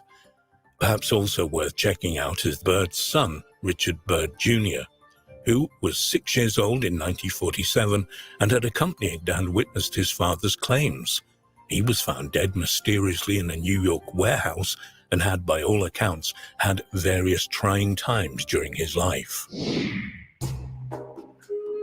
Perhaps the most interesting of all the Hollow Earth claims are those made by the Native American Hopi tribe, who have lived upon the plains of northern Arizona for thousands of years. According to their ancient writings, it was here that their gods instructed them to settle and build up villages in the rock, which look very similar to modern apartment blocks.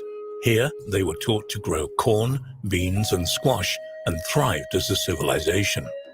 Key to the Hopi's existence was the Ant people, who had guided their tribe safely during two cataclysmic events. In the first world, which was destroyed by fire, and the second world, which was destroyed by ice, the tribe had each time been guided by a strange cloud during the day and a moving star during the night until they came to the god-named Satu Knang, who in turn led the Hopi to the Ant people.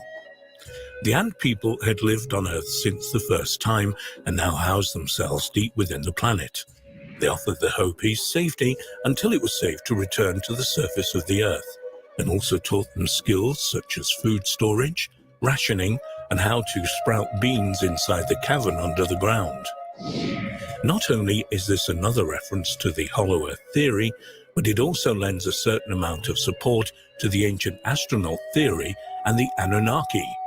The Hopi word for ant is Anu. Anu was a Babylonian sky god, the Anunnaki. Not only this, but Naki in Hopi means friend. Ant friend, Anunnaki. Coincidence or evidence? We should perhaps stress that not everyone agrees with that interpretation. Welcome, Julie Bean. And Tracy said that EQ in the water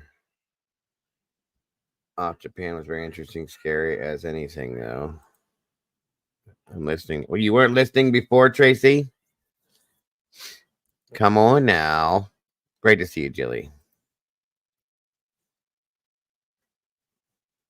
And yes, I did get your email, Leslie. Thank you.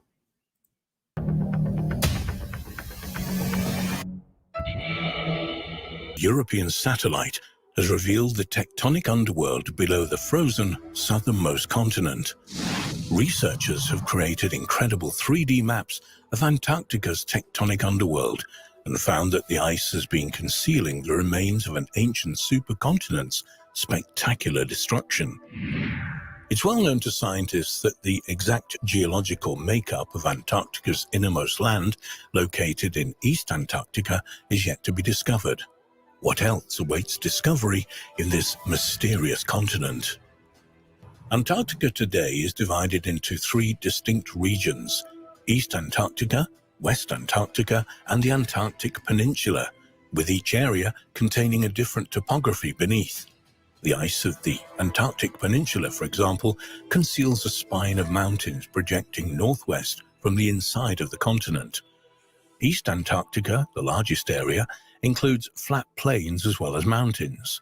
The Gamburtsev mountain range is located here.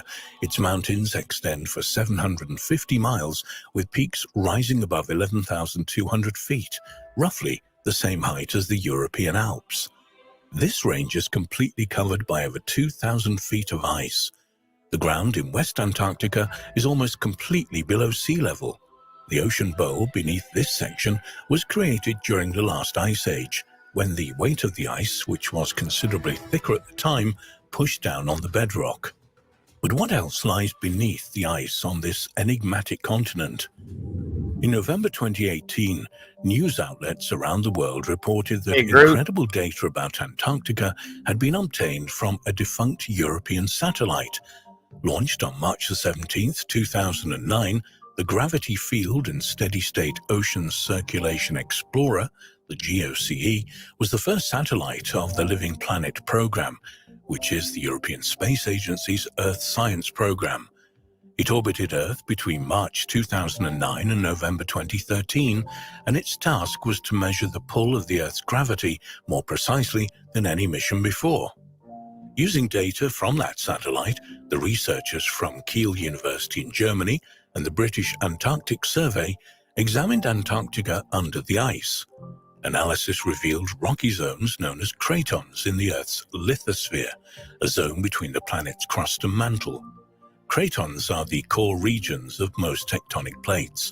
The team also found orogons, which are folded up regions of plates that are the precursors to mountain ranges. It's by studying the number of cratons and orogons that scientists are able to compare the continental plates beneath Antarctica with other regions around the world. GOCE's newly discovered cratons are believed by scientists to represent the remains of ancient continents, and they reveal important information about how Earth's modern-day continents are structured, especially Antarctica. But data from the decommissioned satellite not only produced a global gravity map, but also revealed local gravity changes with a resolution as small as around 50 miles. Co-author of the study, Fausto Ferracicoli, science leader of geology and geophysics at the British Antarctic Survey, said, "These gravity images are revolutionizing our ability to study the least understood continent on Earth, Antarctica. In East Antarctica, we see an exciting mosaic of geological features that reveal fundamental similarities and differences between the crust beneath Antarctica and other continents it was joined to until 160 million years ago." One interesting piece of information the team found was that East Antarctica is made up of old cratons and younger orogons. The researchers found similar structures to this in Australia and India. However, West Antarctica has a thinner and more homogeneous crust, which more closely resembles the southern tip of South America. The gravity map the team assembled from the data reveals that East Antarctica is made up of multiple cratons, which are the cores of long-lost continents. The scientists used data from other satellites to essentially strip Antarctica of its vast layers of ice so that they were able to focus on the bedrock beneath. When they examined this layer, the team found evidence of the continent's history as part of Gondwana, a supercontinent made of the modern southern hemisphere continents. The matching shapes of the coastlines of Western Africa and East and South America were first officially noted by Francis Bacon in 1620, at a time when Africa and the New World first became available to study. But the idea that not all the continents of the southern hemisphere were once joined in one great supercontinent was not put forward in detail until hundreds of years later. In 1912, 1122.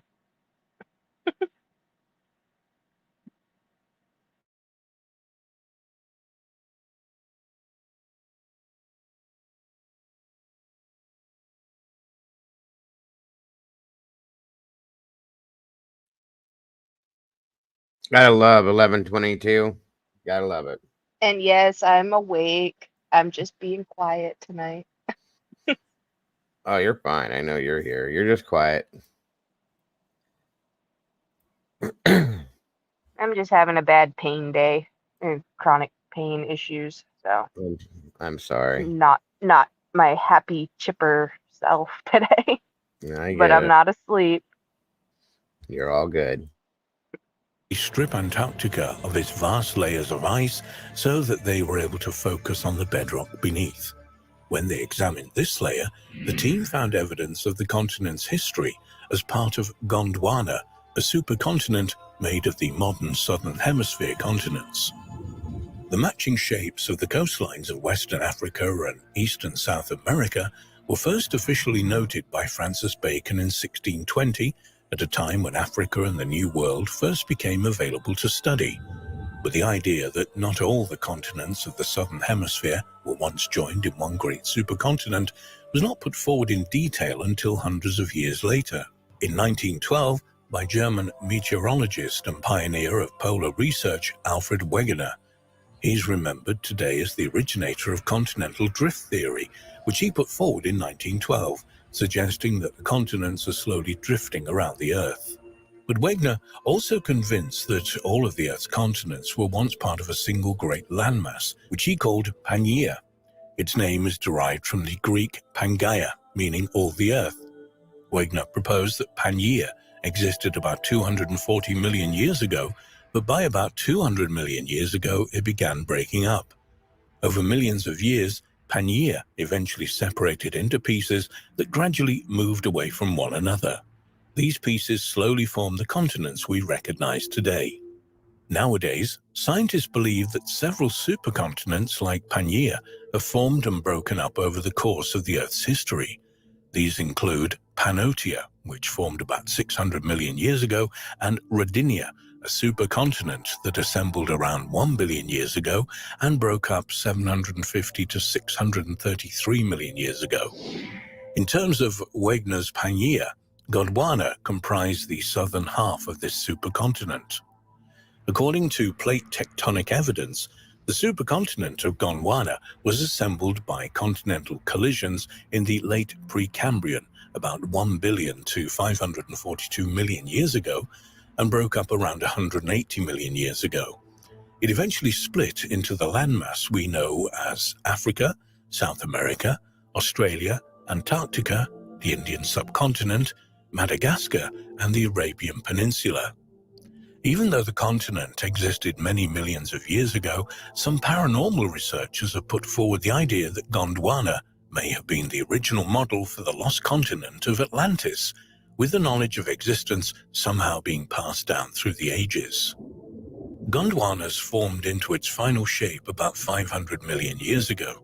By this time, primitive multicellular organisms had evolved, as revealed by the rare fossils left from this period, which include segmented worms, frond-like organisms, and round creatures similar to modern jellyfish. When Gondwana represented Earth's southerly supercontinent, the planet was a lot warmer than today, and crucially, there was no Antarctic ice sheet. It was also a time, the Jurassic period, when dinosaurs still roamed the Earth, and huge areas of Gondwana were covered. Welcome, Norma and Glitter. Wake up. Anybody sleeping? Wake up. I know it's somewhat boring, but it gets better. There's better stuff. I promise We're you. learning. Learning is fun, guys. It is great. This leads to better stuff. I promise. It's just they always got to give you a history lesson before they tell you. So in turn, it's this. You know what I mean? So sorry. Personally, I love it. I'm the type of person who will just watch History Channel and Nat Geo and Discovery Channel. So I do too. I love this kind of stuff, especially after when it gets to the good point of to where it comes from. You know what I mean? Or what they're going to, the whole point. right. I just find it all fascinating. I don't know. Very I love much. it. Very, very cool stuff. I know Yes. some people might think it's boring, but I love it. Well, for any of you guys that are bored, I'm sorry. I'm just trying to. I found some stuff. Antarctica, like I said, is very hard to get. A lot of stuff. Truly, got to ask why. But we'll get there. We're getting there.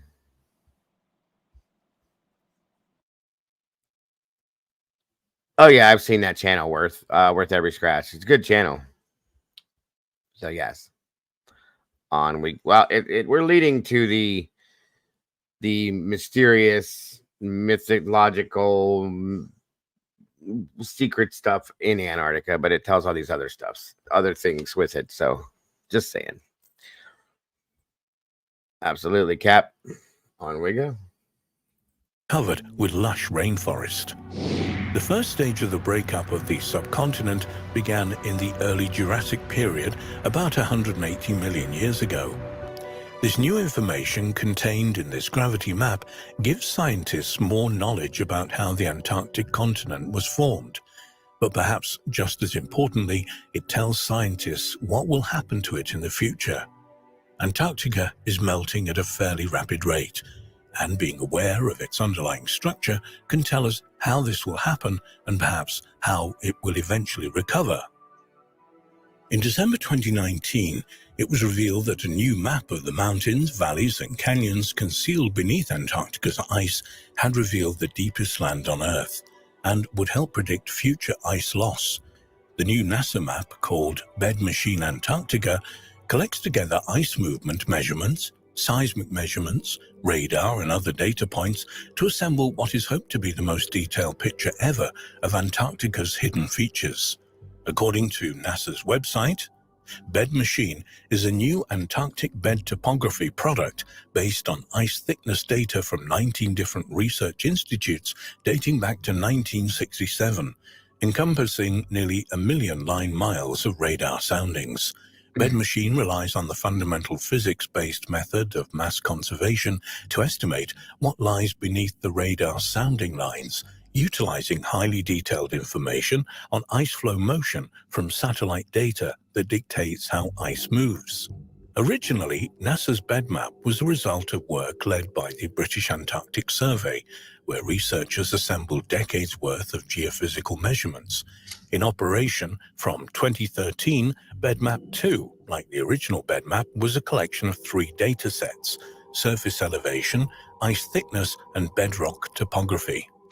One important discovery made by Bed Machine Antarctica was of previously unknown topographical features, such as the broad ridges that shield the glaciers flowing across the Transantarctic Mountains, which separate East and West Antarctica. Bedmachine also discovered the world's deepest land canyon below Denman Glacier in East Antarctica, an astonishing 11,000 feet below sea level. As a comparison, the lowest exposed region of land on the Earth is the Dead Sea, which sits a mere 1,419 feet below sea level. The new NASA map is a vital resource that will help scientists predict exactly which areas of Antarctica are at highest risk of sliding into the ocean in the next few decades or even centuries, and which parts might in fact be more stable than previously thought. Who knows what else such Antarctica mapping projects might turn up in the future.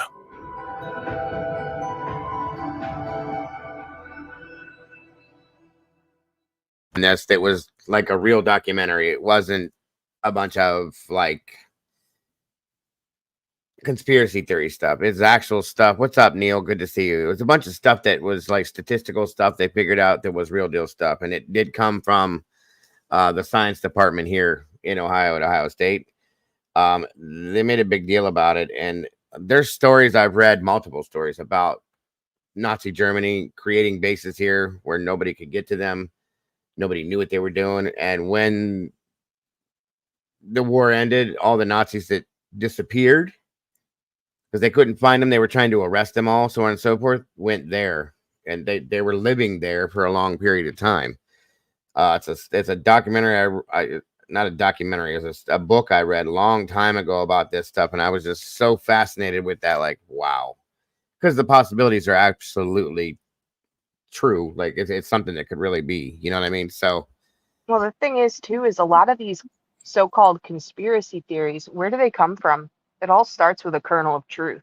Every conspiracy or every lie starts with the truth, period. Okay, because you got to have something to base it on. So remember that. And this here that they're about to talk about is something I truly believe is real. There's no conspiracy about this to me because of the facts that were presented from Ohio State University. What they used it for, I don't know. But I think everybody's heard the stories that were told about the Nazi scientists that Hitler brought in to do all these crazy things. They did create a form of a flying saucer for sure. And I do believe it was based off of possibly reverse technology. I don't know, but how else would you do that? And how are you so far ahead of the rest of the world? Well, and there is footage of that if people want to like research it and look for it themselves. I mean, it's obviously not the greatest technology, but it's kind of like a hovercraft. For that time, yeah. It was amazing. Yes, it was for that time. It was something you would have never imagined. Just to figure out the propulsion and how to make a saucer type object even fly, because at the time we had no idea how to even do that. And Nazi scientists were doing. It was found to be true. They were doing experiments on human beings, which is what sadly happened with a lot of people that were in the prison camps. Yeah, they turned into eugenics, but they did a lot of really interesting stuff. It was horrible for the people that they were testing on. Yeah, but they were doing specific experiments that they were combining things with other things that they couldn't figure out. So very interesting stuff. And a lot of that stuff ended up going on according to the books here, because nobody could get to them here to bother them. You know what I mean? And they were doing what they were doing. Nobody knew what they were doing, and on we go. So quite interesting, in my opinion. We traveled through Zimbabwe's Great Rift Valley. Man, oh man, it was as hot as hell. Oh, okay, I got you, Tracy. Antarctica remains the last fully unknown area of land on planet Earth. Buried under thick sheets of ice, we can only guess what secrets might reside beneath. Perhaps because of this, there are many conspiracies and rumors that swirl around the icy continent, many of which revolve around UFOs and an extraterrestrial presence there, one that various governments of the world may even be aware of. Maybe the best place to start would be a brief recall of the claims surrounding Operation High Jump. United States-led operation which took place in early 1947 as they looked to establish a research base at the South Pole, at least officially. According to some research, following the transplantation of German engineers and scientists to the United States as part of Operation Paperclip in the aftermath of the Second World War, they had learned of an already established base of the Third Reich in the frozen world of Antarctica, a base, incidentally, that also had an alien presence. With an apparent cover story of wishing to establish a research base in place, the operation was led by highly respected naval officer Rear Admiral Richard Byrd, and it would be Byrd's own writings and testimony that would seemingly reveal the real reasons for the mission. On the afternoon of February the 19th, 1947, Byrd took to the skies for a reconnaissance flight over the frozen continent. However, according to his diary notes, flight entries and press conferences he would give in the days and weeks following the flight, instead of seeing thick, rugged sheets of ice, he found himself looking down on lush green vegetation as well as mammoth-like beasts and other animals that he claimed shouldn't have been there. He would elaborate that he found himself looking at a huge opening and that when he followed it, he found himself inside the Earth itself. It appeared he was flying over a huge city as he entered a mammoth cavernous opening. Then, things turned even stranger. Byrd claimed that something took over his plane, while at the same time, a voice came over the radio bidding him welcome. It had, he recalled, a strong Nordic or German accent. He further noticed several round, circular-shaped objects approaching him. His plane was brought to land on the ground, and several tall, blonde-haired men approached his plane. His last flight note declared that a voice from outside his plane was ordering him to open the cargo doors. According to what he would later tell the Chilean newspaper El Mercurio, he and his men were accompanied to a large building where they were served drinks unlike anything they had previously tasted. He then claimed to have met with representatives of a race that resided in the inner earth. They told him that they had been allowed to enter unharmed as they were aware of his noble character. He would further reveal that the atomic bombs dropped on Nagasaki and Hiroshima had created concern among their kind regarding the human race, and that they now felt compelled to intervene should such an event appear likely in the future. Perhaps most alarming of all, particularly in light of his statements that the inner race felt compelled to intervene in human affairs, was his claim that the United States military had to prepare for attack from objects that could fly from pole to pole at incredible speeds. Whether we should take Byrd at his word or treat his claims with a pinch of salt remains open to debate. It is perhaps interesting, though, that he was hospitalized only days after his press conference, and what's more, despite his renowned reputation, he was never again allowed to speak publicly about his experiences again, at least in an official capacity. In his writings around a decade later, Byrd would write that he had been ordered to remain silent on his encounter for the sake of humanity. While the claims of Richard Byrd were one of the first mysterious events surrounding Antarctica, one of the most recent is no less mysterious or thought-provoking. It occurred at some point in the late 1990s or early 2000s, deep below the Russian research facility Vostok Station. It had long been suspected by scientists that a great lake of water flowed below the ice since the base had been first established in 1957. The presence of the vast lake under the sheets of ice was finally confirmed in 1993 after 3 decades of tests and experiments by both Russian and British scientists.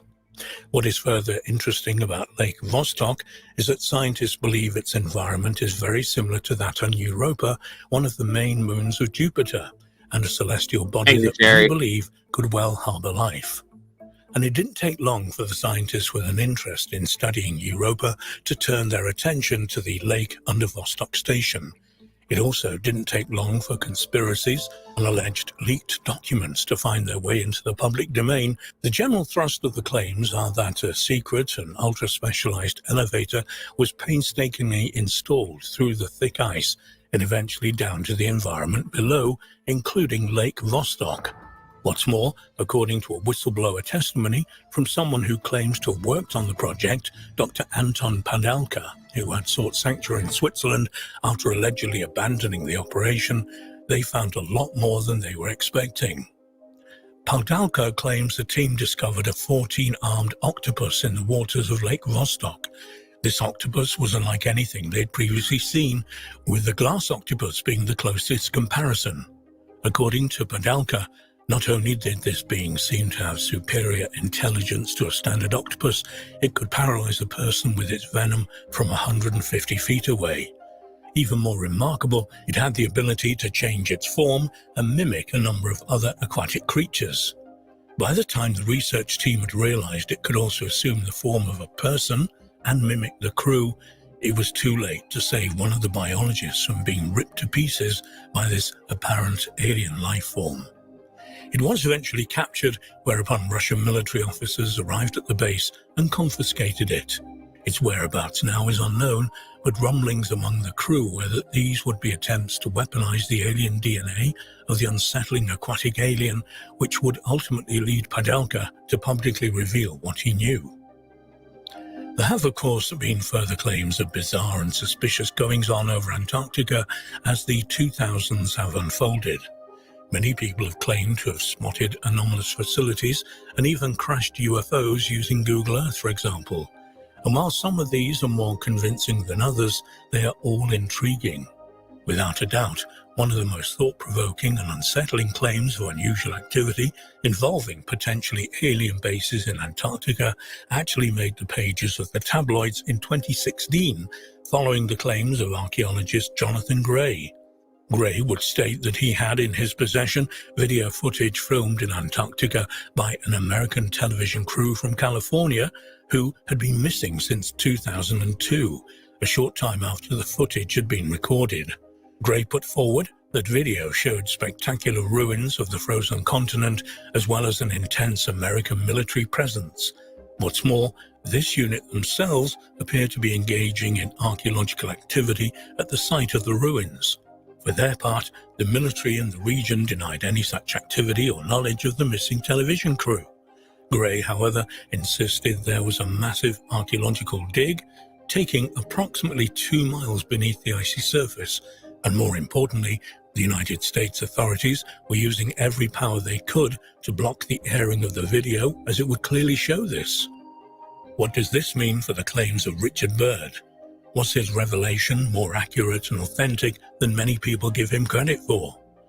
And has the human presence in Antarctica since the end of the Second World War not been one of purely scientific research, but one of using research as a shield to protect the few praying eyes that are in this part of the world from witnessing discoveries and revelations that would not only change human history, but possibly alter our own collective future?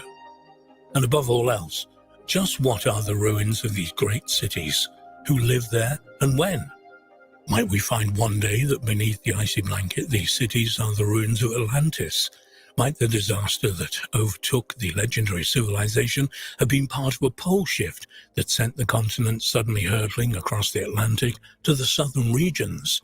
Might the presence of this advanced alien civilization, Atlantean or not, explain the alleged pyramid of the enigmatic continent that resides near the United Kingdom-owned Princess Elizabeth Station?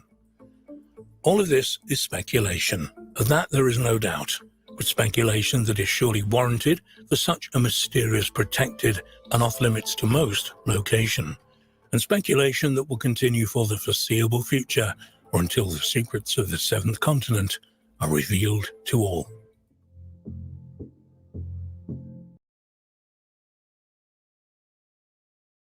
All right, all right. Now, Who with that down? video, when they were talking about the weird octopus thing that could change shapes and everything, I wonder if that's where they got the idea for the Demogorgon. They It's like this could. weird Yeah. creature that the Russian government wanted and wanted to turn it Mhm. into a weapon. Oh yeah, no. I know what you're talking about. And Absolutely. then to know that Stranger Things was kind of based off of various government experiments and programs and stuff. It's just, I don't know, something to think about.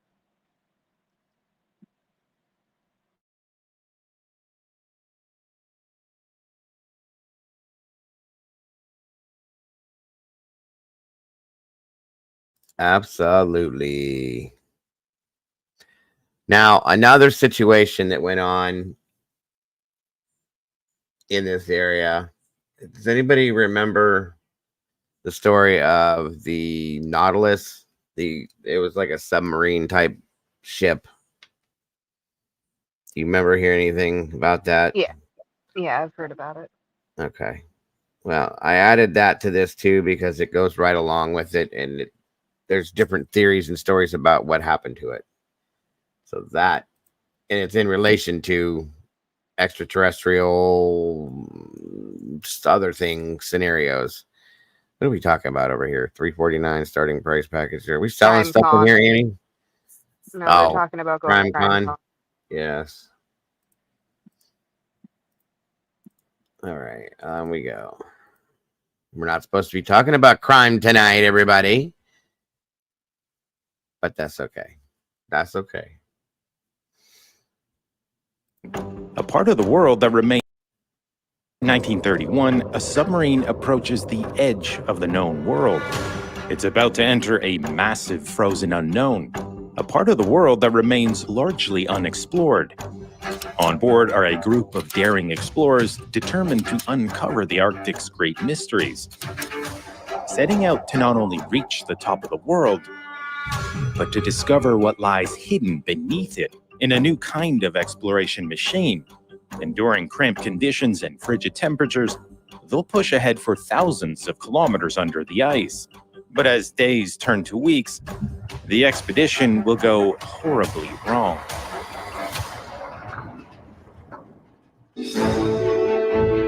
For centuries, explorers tried repeatedly to reach the top of the world.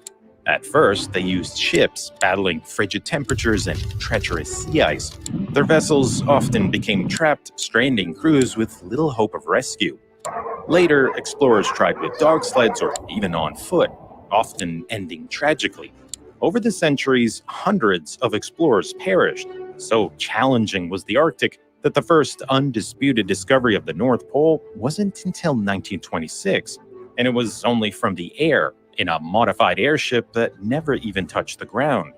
So when accomplished explorer Sir Hubert Wilkins planned to set foot on the North Pole, he was convinced there was a better way to do it. The North Pole doesn't lie on a continental landmass like the South Pole. Instead, it's located in the middle of the Arctic Ocean, amid waters almost always covered in ice. Wilkins was convinced that a submarine would be the ultimate way to reach the North Pole, and fitted with the latest scientific equipment, it could help solve the Arctic's great mysteries. Wilkins would set off in the summer, first sailing across the Atlantic, then all the way up to the Arctic Circle. From there, his expedition would head west, spanning over 3,000 kilometers. Over 6 weeks, he'd zigzag underneath the ice, emerging from the deep through any openings, before finally ending in Alaska. To fund the expedition, Wilkins put up his own savings and raised money from wherever he could. He lectured day and night, and even wrote a book outlining his ambitious plans. But it still wasn't enough. He'd need serious backing. And one sure way to get it was to turn his scientific pursuit into a media sensation. A voyage under the ice was the kind of thing that would sell out newspapers. So Wilkins made a deal with newspaper magnate William Randolph Hearst, a man with a flair for sensationalism. Hearst would get exclusive publishing rights, and Wilkins would get his funding. And to create even more buzz, Hearst orchestrated for Wilkins to meet up at the pole with a second expedition.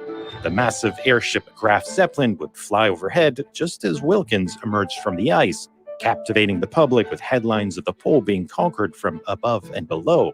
If he could pull off the stunt, Hearst offered Wilkins a $150,000 prize. All that was left was to find a submarine. Wilkins planned to reach the North Pole in the Nautilus, a retired World War I era tech sub that had been heavily modified by renowned naval architect Simon Lake. And it would have to do what no submarine had ever done before. The voyage would be fraught with danger, including the risk of a collision with the sea ice. So Lake reinforced the Nautilus's bow with heavy steel plates and concrete and added a hydraulic impact absorber to soften the blow. But the ice above could also prove deadly. So Lake fitted the topside with shoot, I'll have to go back, Miss Paula, to get the year for you, but I will. sledge runners, which would allow it to slide along the bottom of the ice, much like a toboggan. A hydraulic retractable guide arm would also keep a safe distance from the hazards above. The Nautilus could be confined under the ice for days at a time, but it would eventually need to surface to take on air and recharge its batteries. A lack of openings in the ice could doom the crew. So Lake innovated a series of drills capable of boring through the ice, allowing the Nautilus's crew to drill through up to 20 feet to reach the surface. In place of the original torpedo tubes, Lake added a pressurized diving chamber, where the crew could lower instruments to the ocean floor or conduct dives. In all, Simon Lake made dozens of modifications. Originally built for World War I, the Nautilus would now have to battle Mother Nature. On March 16, 1931, as the expedition prepared to set off, Wilkins put on a brave face for reporters. There you go, Paula, 1931. The men are just carrying things on board now for the final inspection before leaving the dockyard. We expect in about 6 or 8 months to have made the trip 2,000 miles under the ice, starting from Spitsbergen somewhere about the 1st of July. But deep down, Wilkins was worried. He feared many of the sub's novel features were unnecessary, even dangerous. He had reservations about the sledge runners, the ice drills, and the shock absorber, which he worried would actually lodge itself into the ice, trapping the Nautilus beneath the surface. Wilkins insisted on installing a photosensitive electrical cell to measure the thickness of the ice above so he'd know where to surface. But Simon Lake denied the request. The Nautilus was Lake's submarine. He's the one who leased it from the US Navy, and he had the final word on any modifications. Wilkins merely subchartered it for the expedition. There was little he could do but accept the submarine as it was. But the wonder gadgets would cause headaches before the expedition even began, repeatedly forcing the sub back into port for repairs. It was one thing to invent novel features. Trying to retrofit them onto a tired old sub created all kinds of issues. Confirming Wilkins's worst fears, the ice drills didn't even work during testing, and a separate engineering firm was called in to try to figure it all out. The weeks turned into months, and Wilkins was beginning to feel the pressure. If the Nautilus was to meet the Graf Zeppelin at the North Pole, time was of the essence. Otherwise, Wilkins would lose out on Hearst's prize money. By June, Wilkins had had enough. Mechanical issues be damned, it was time to get going. The journey across the Atlantic was grueling. The tiny sub was easily tossed around by fierce North Atlantic storms. The crew were also beginning to learn just how uncomfortable the Nautilus was. The submarine was cramped and claustrophobic to begin with. Now loaded up for the expedition, there was even less space. For 20 men, there was just a single toilet out in the open between 2 roaring diesel engines. The crew would have to spend their entire day standing because there wasn't anywhere to sit. Only a handful of bunks shared amongst the men provided any relief.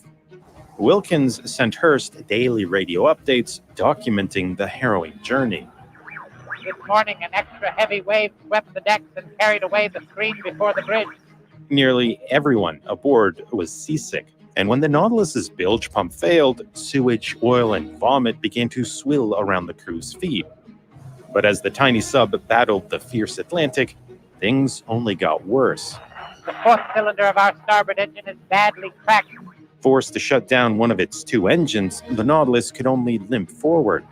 On June 13th, a week into the journey, the Nautilus stopped sending radio updates. And for several days, no one had any idea about the fate of the sub and its crew.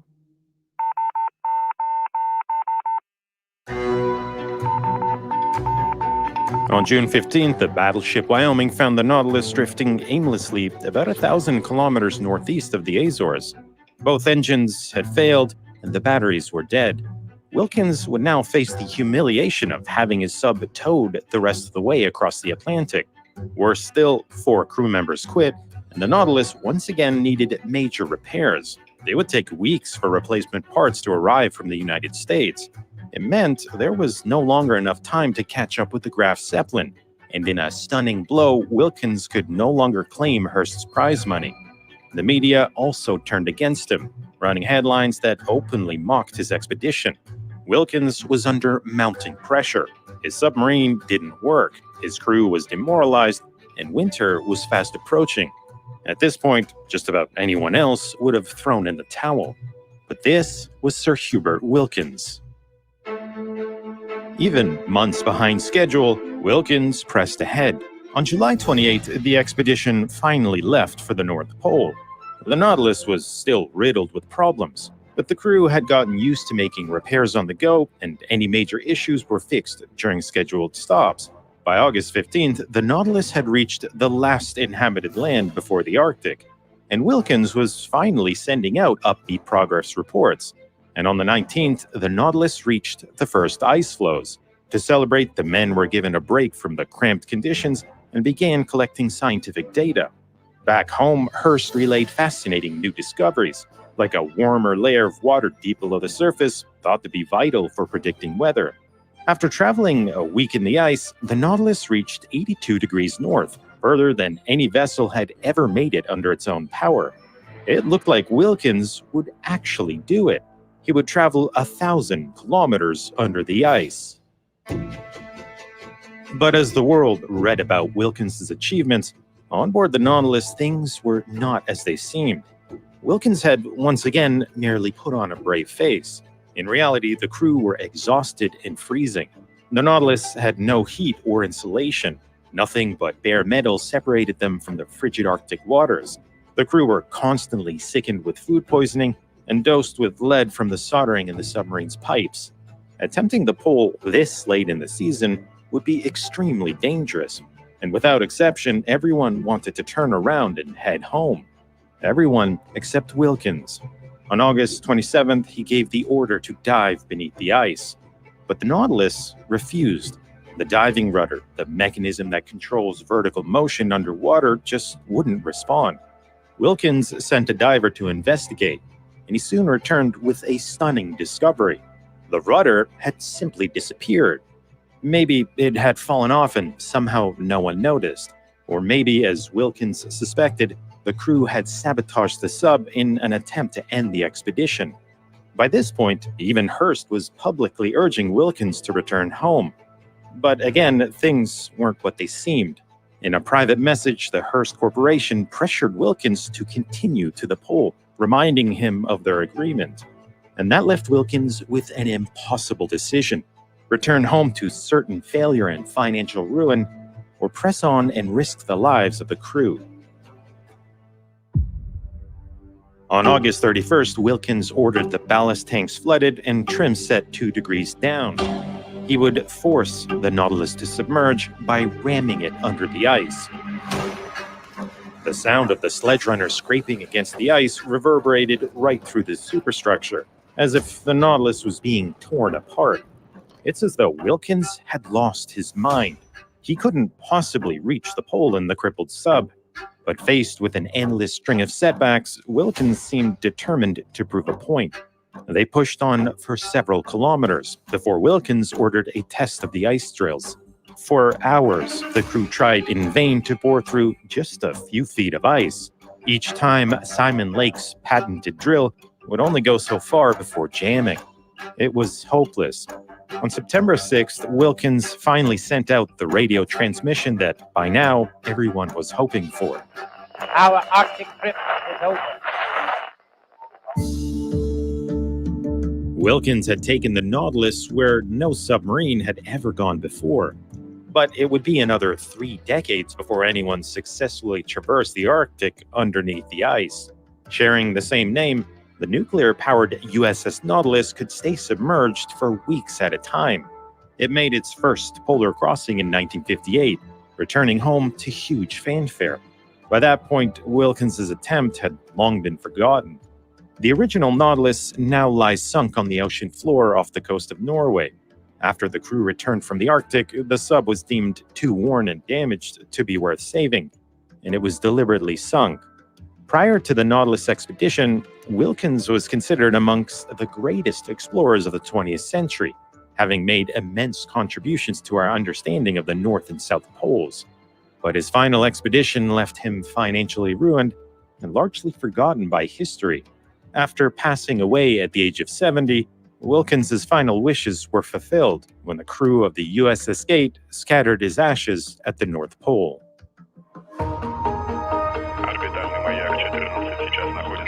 In the dying days of the USSR, the Soviets began working on a mysterious project straight out of science fiction. They're preparing to launch the first in a series of artificial suns, massive orbital satellites with the power to turn night into day, illuminating large areas of the planet to generate power, light up entire cities, and grow plants in the far north. They will transform perpetual night into daylight. There could eventually be a whole network of these cosmic spotlights. You're talking about something which is several miles across. It's the last vestige of the old Soviet dream of industrializing space. This is the little-known story of one of the most bizarre and fascinating space projects in history, and you can learn more about it in my feature coming next month, To Nebula. Nebula is where you can watch hours of exclusive Mustard videos. Okay, so that version of it didn't add the other pieces that I had read before, so my apologies. But there was still an interesting story about what happened with that. There was some other stuff that went on with that as well. Give me a second here, guys. All right. You just think about like how miserable it must have been to be stuck on that thing. Oh god, yeah. And like just terrifying. Like I'm getting claustrophobic just thinking about it. Oh, I could never It's ever. so crowded to the point where like only a few men could lay down on the bunks at a time and everybody else has to stand. Right. And there's just one toilet for everybody. Oh, I know. That's insane.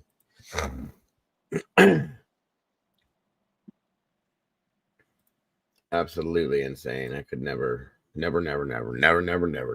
it.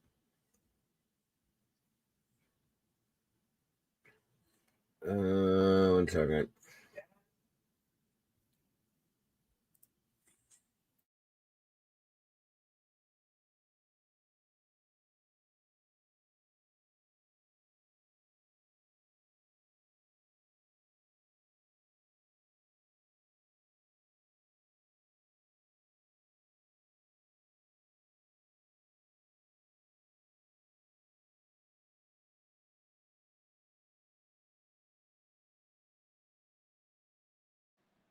I think I'm gonna drop down before I fall asleep.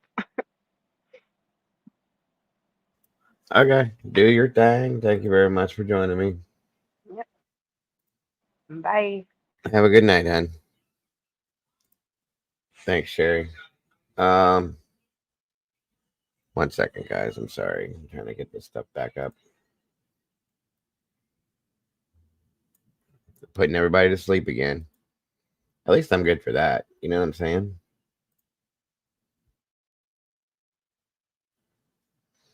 Hang on, guys.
One moment.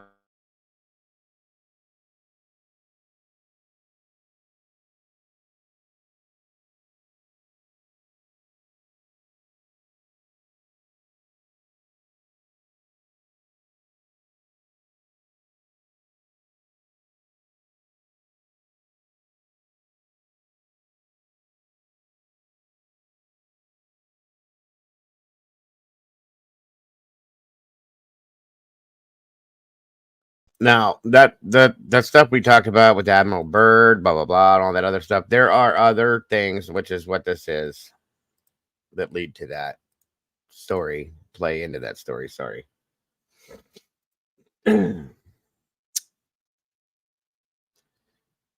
Make sure that that's right. That's right. Boom. Okay. Hold on a minute. Welcome. Well, hello. How are you? I'm good. That's good. Thank you for joining me. You're very welcome. Hold on a second, guys.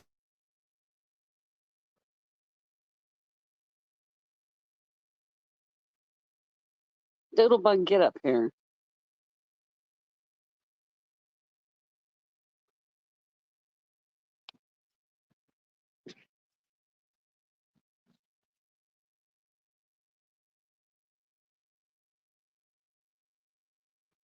How are you, Dago? I'm okay. Thanks for asking. What's wrong, Dago? Nothing. Nothing at all. I'm good. I appreciate you joining me. You're very welcome. I'll make sure to put you to bed when you go to sleep, like everybody else does. I I'm gotta good. I took we went and ate at old Charlie's, and I came home and took a nap. I can only take my family in small doses. Oh, I get that for sure. I promise you that. So I'm like, okay. They were like, well, we're gonna have a dinner, and I'm like, y'all have fun. I gotta go. I'm going home get my husband, and Mm-hmm. we went to lunch, just the three of us. I'm like, Gotcha. bye y'all, bye guys. Right. I don't They're know. I'm starting not. to, No, I'm not lonely, Leslie. I'm good. Um, Thank you for asking, though. Yeah, I don't do. I'm not. I don't know. I'm not a big fan of Charlie's. I had a bad experience. well, ours is hit or miss. That's what I was telling Walt. Mm-hmm. Ours is hit or miss, and I was like, because I was like, we can either go to Gouletsville and eat at Olive Garden or somewhere down there, or we can go to O'Charlie's. Right. And my husband said, I said, well, it's you. Last time we got crappy steaks because we ordered and brought it home, and it was just, ugh. And I told my husband, I said, but this time, at least if we go to the restaurant and the food, if it's crappy, we can have them send it back to the kitchen. Right. There you So go. we got there, and my husband, he ordered. My son had chicken tenders, and oh God, I don't even know what else he had. And my husband had the ribs and the chicken tenders, and the guy forgot to put the chicken tenders on. He just punched in ribs, and then he brought the chicken tenders out, and he's like, I'm not going to charge you. I'm like, yes, you are going to charge us for the chicken tenders. He was a super nice guy, so I tipped him $30 because I mean he was a great waiter. And I said, no, put the chicken tenders on there because I didn't want the chicken tenders to come out of his check because he did it wrong. And I said, everybody makes mistakes. I said, you put the chicken tenders on there. I said, you put it on there as a chicken tenders and ribs meal. I said, because that's what it was. I said, that wasn't your. I said, you just pushed the wrong button. I said, that's not your fault. Right. So I said, Yeah. dude, I'm not upset because you pushed the wrong button. Oops. Because you wouldn't believe how many people would get upset about that. Sized I'm place. like, Sorry. No, I said, absolutely. I get it. so yeah. Absolutely. Okay. So what are we watching? Something about the Antarctic? Antarctica. Yeah, I put the wrong money. Antarctica. Yes. Yes. Oh, come on. I ain't doing this. All right, here we go. All right. Sorry, guys. I put the wrong. I knew something looked funny. I put the wrong video up, but I had a whole bunch of these things. So anyway, this should get more interesting. And if not, again, my apologies. Caden had fun. He did fine. What did Caden do? He had to go to Cedar Point a few days ago for a marching band thing. Tuesday. Cedar Point's still open. Yeah, for now. I remember when they had Cedar Point was right. I remember when they had SeaWorld up there, and Cedar Point was right across from it. That was Geauga Lake. Oh, that was Geauga Lake. Is Geauga Lake still open? Oh hell no, that's been closed for a decade now. Well over a couple decades actually. They closed SeaWorld They closed SeaWorld years ago. Yeah,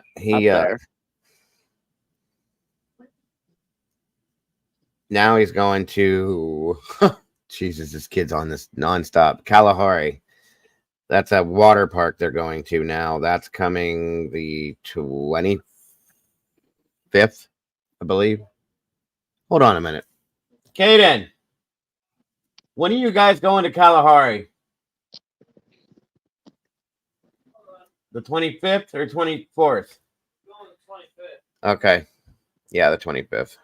One of my friends from work, she said, I'm going somewhere, and then I'm going to Ohio. I said, why are you going to Ohio? Are you going there on purpose? I mean, I'm sorry. Right. I mean, Yeah, now they get to do that. I mean, this school does all this stuff, and it's like they expect, here, pay for this, pay for that. Hey, we're going here, we're going there, and if you don't, the kids don't get to go. It's really shitty, but whatever. Well, me and my husband, that was like our first trip after we got married, because we went up to see his grandmother. So we stayed with his grandmother because my husband's from Ohio, so we stayed with his grandmother, and then we went up to SeaWorld. So that was kind of like our honeymoon thing. Mm-hmm. It was like I guess it was a year after we got married.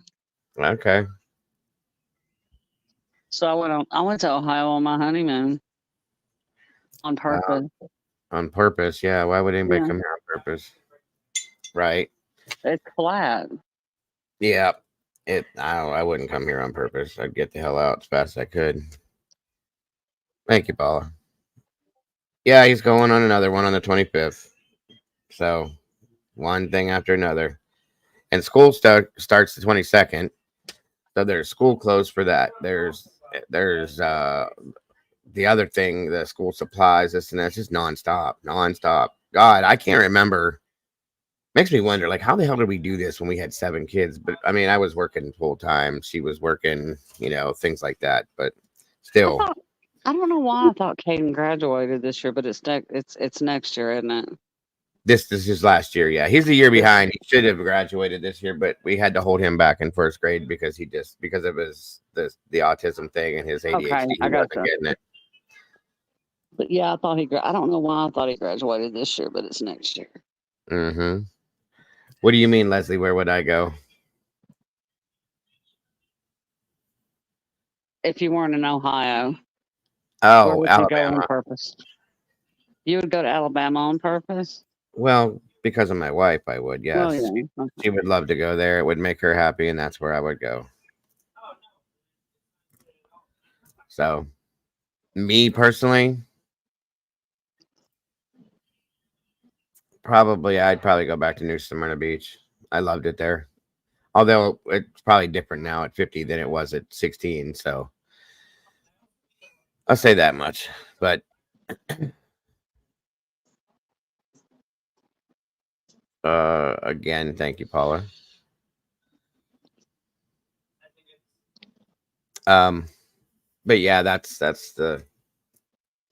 where I would go. Anyway, sorry, I'm rambling now. On we go. Something. Well, this is where it gets kind of interesting. Okay, I know that other stuff was boring to you guys probably because it was all just history crap. So are these people that have actually been on an expedition to the Antarctic? Mm-hmm. Okay, cool. This one here, when they went, they found something frozen in a cave. Oh, This is interesting. So, but yeah.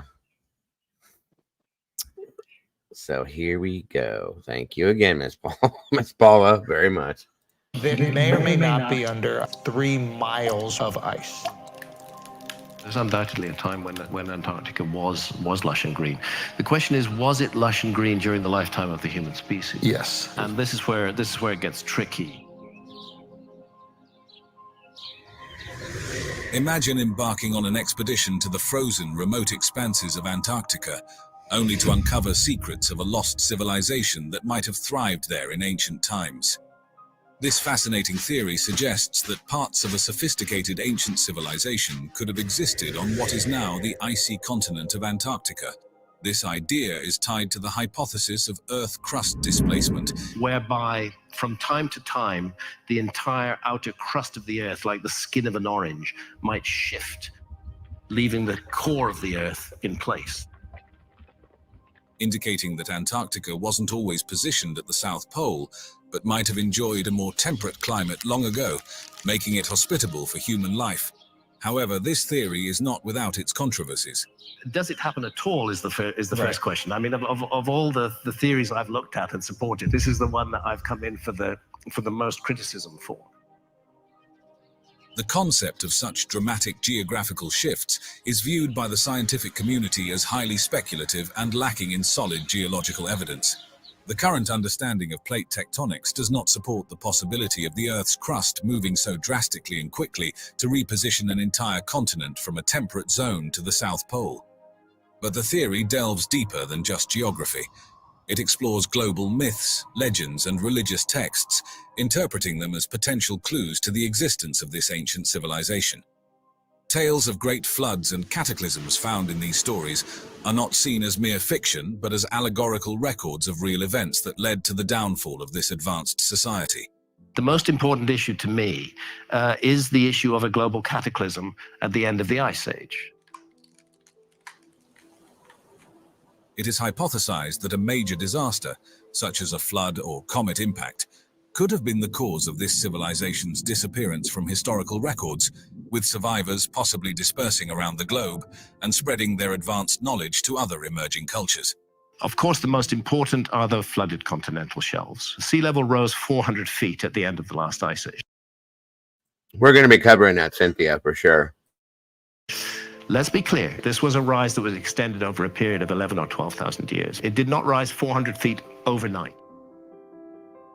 This leads to another intriguing aspect of the theory, the influence of this lost civilization on later societies. It is believed that the remnants of this ancient society played a significant role in shaping the development of well-known ancient cultures, such as the Egyptians and Sumerians. Similarities in architectural structures and astronomical alignments across different ancient sites are cited as evidence of a shared origin of knowledge.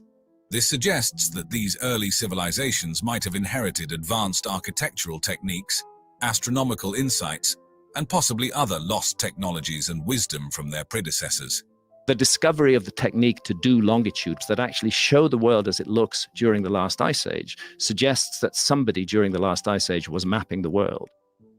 Imagine a world where an advanced civilization flourished tens of thousands of years ago, long before the Sumerians of Mesopotamia marked what we consider the dawn of civilization around 6,000 years ago. This bold claim challenges the conventional timeline of history, suggesting that this sophisticated society existed during the last ice age or even earlier, presenting a significant puzzle for mainstream historical narratives that typically view complex societies and state-level civilizations as relatively recent developments. The evidence pointed to is as fascinating as it is controversial. It highlights the architectural marvels of megalithic structures like Göbekli Tepe in Turkey, the iconic Stonehenge in England, and the majestic pyramids of Egypt and Mesoamerica. One of the many ways that Göbekli Tepe, I think, is going to prove to be a game changer is it's going to require us to reconsider our whole dating sequence on megalithic sites around the world. These ancient constructs are not just stone monuments, but testimonies to an advanced knowledge of architecture, engineering, and astronomy. Precise astronomical alignments of these structures, such as the alignment of the Great Pyramids with Orion's Belt or the solstices and equinoxes at Stonehenge, underscore a sophisticated understanding of the heavens. This expertise suggests that the people who built these monuments had a deep comprehension of celestial bodies, seasons, and cycles. The theory extends beyond monumental architecture. It proposes that this civilization possessed advanced navigational skills, which could explain how similar architectural styles and astronomical knowledge appeared across vast distances, transcending oceans and continents. The scale, precision, and complexity of these megalithic structures indicate technological and engineering skills far beyond what has traditionally been attributed to prehistoric societies. Furthermore, the alignment of ancient monuments with astronomical phenomena hints at a comprehensive grasp of astronomy, deeply integrated into their cultural and religious practices. Evidence of sophisticated urban planning evident in the ruins of ancient cities suggests advanced societal organization and knowledge of city building. The global spread of similar architectural and astronomical insights among disparate ancient cultures indicates a shared source of advanced knowledge. This could have been disseminated by survivors of this prehistoric society, whose legacy might be the foundation upon which later civilizations built their own achievements. Journey back to the Eocene epoch, and you'd discover Antarctica vastly different from the icy, remote continent familiar to us today. This fascinating period reveals a past where Antarctica wasn't engulfed in ice but was bustling with life. During the Eocene, Antarctica occupied the same position over the South Pole as it does currently. Yet the global climate was substantially warmer, enabling the continent to support a climate far removed from the frozen desert we recognize now.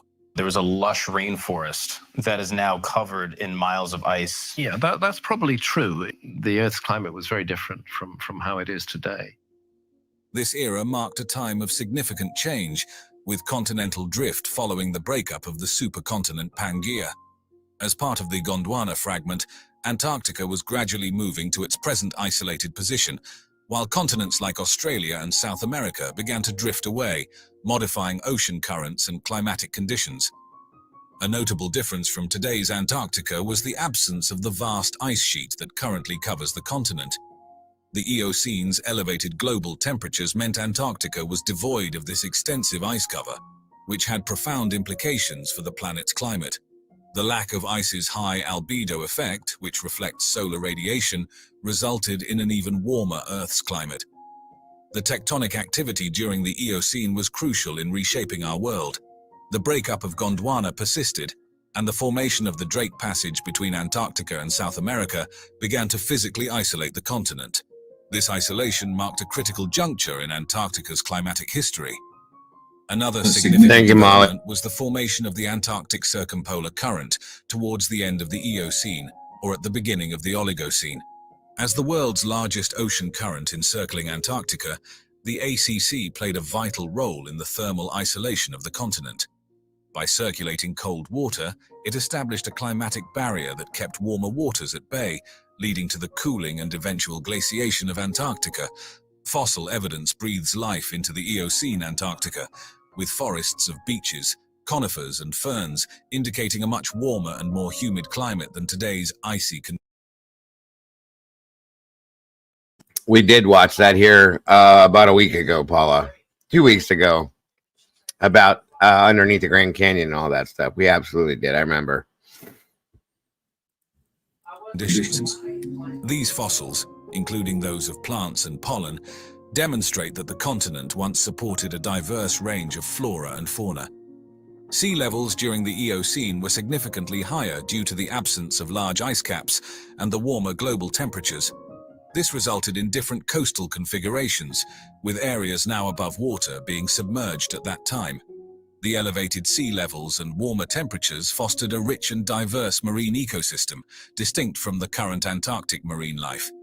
Thus, when we contemplate Antarctica today, it's essential to remember that this icy continent once experienced a vastly different past, one that was warmer, brimming with life, and played a pivotal role in Earth's geological and climatic history. Yeah, that's where they were talking about the giants. We started talking about the giants and stuff, and it led into that whole thing there. Exactly. The Eocene epoch, a captivating chapter in Earth's history characterized by dramatic climatic shifts and significant transformations in life on our planet.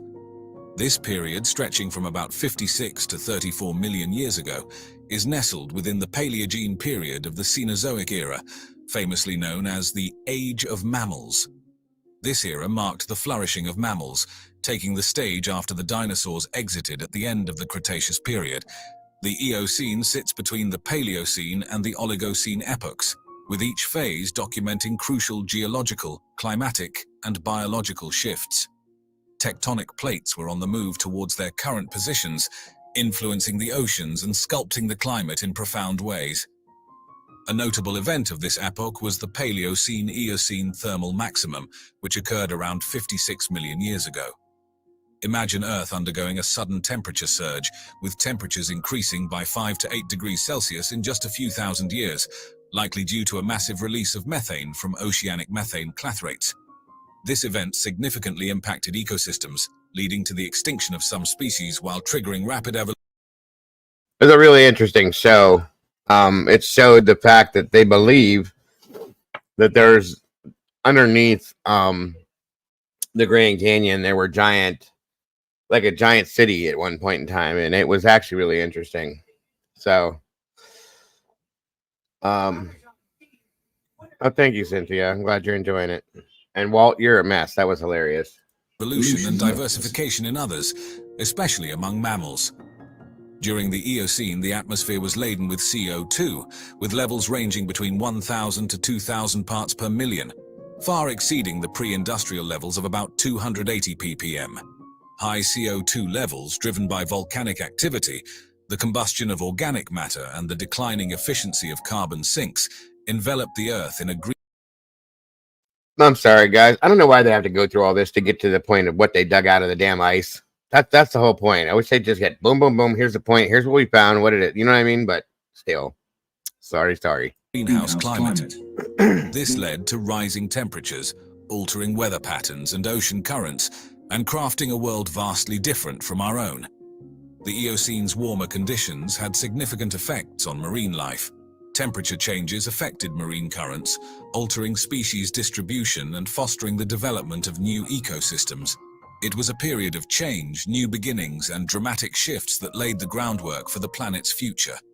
The Eocene epoch, with its stories of warming, shifting, and evolving, serves as a reminder of the dynamic and ever-changing nature of Earth. What was weird about Antarctica? You can't go to the interior of Antarctica, which is where we were.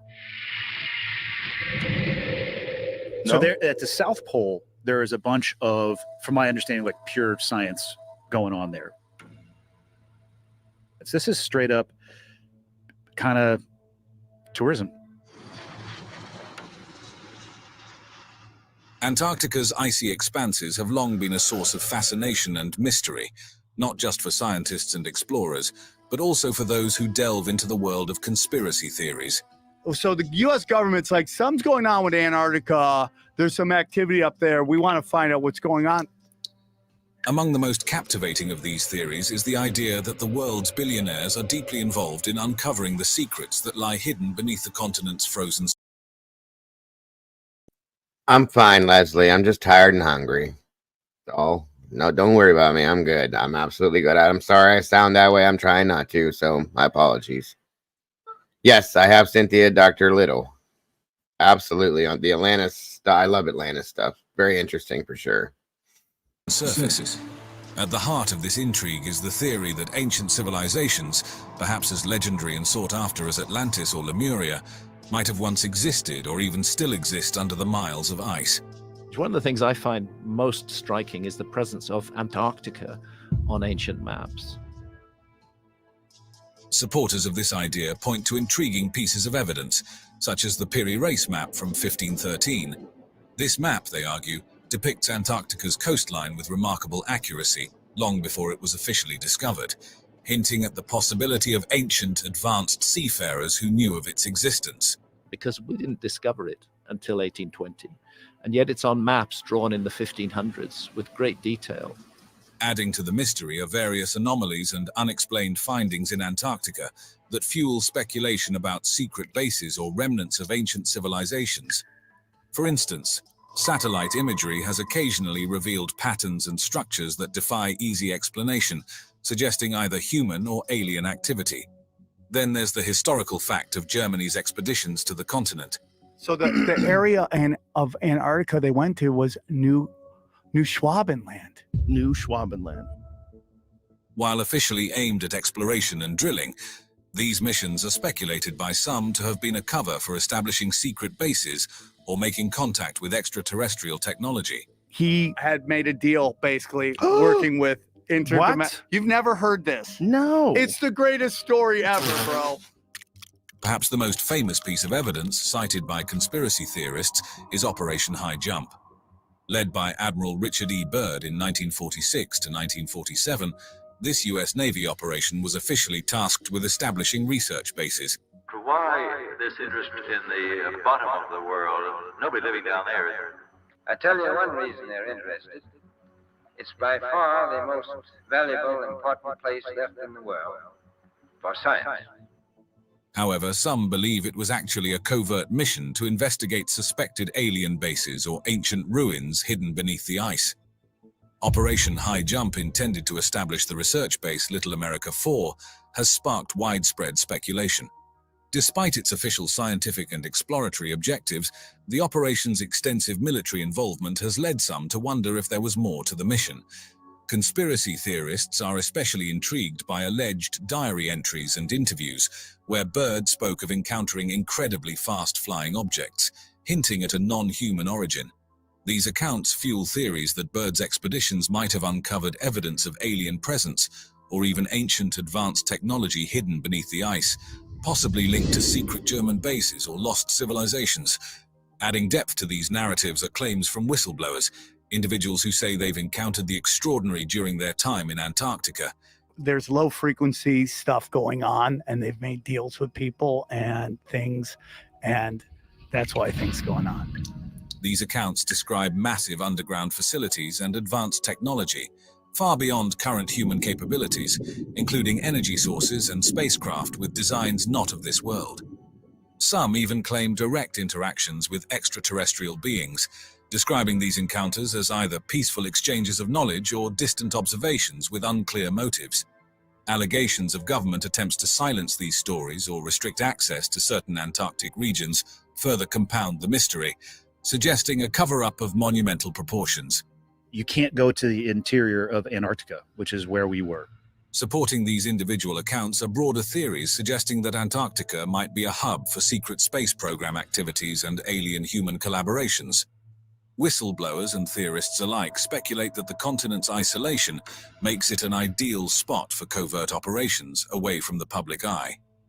They talk of expeditions uncovering ancient artifacts and technologies, suggesting a history of Earth that includes interactions with advanced extraterrestrial civilizations long before recorded history. There's a compelling theory that suggests the continent is not just a frozen wilderness, but a treasure trove of undiscovered technology and mystical artifacts. This theory draws on the allure of the unknown, suggesting that billionaires in their quest for groundbreaking discoveries are funding expeditions to unearth secrets hidden beneath the ice. Imagine ancient alien technology, possibly lying dormant under the vast ice sheets. Artifacts and machinery from civilizations beyond our world could revolutionize our understanding of energy, propulsion, and technology itself. Then consider the possibility of finding mystical artifacts with immense historical significance, like the Ark of the Covenant or the Holy Grail. The idea that such objects could be hidden in Antarctica. Yeah, my understanding, I watched a documentary one time where they were showing that they had the seed safe there because it's untouched, it's inaccessible. People can't go in there and ruin it or destroy it or anything like that, and nothing else will. They don't get like storms and stuff like we get in all the other parts of the world, other than the windstorms, which is nothing. But there was a whole documentary about that I thought was really, really wild. They have other things, according to that documentary, too, there, because of where this is as compared to everything else on the planet, and that it's untouchable in that sense. Pretty wild, I think. Pretty wild.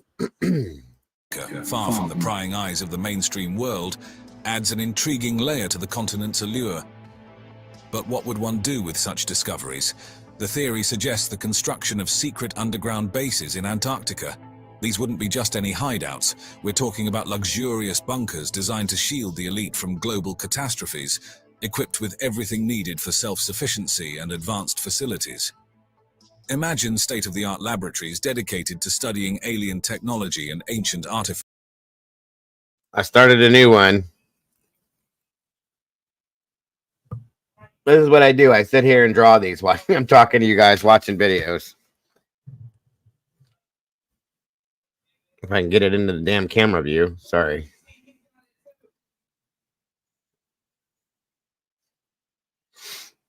Anyway. Facts, all in a secure and secluded environment, away from the eyes of international agencies or potential espionage.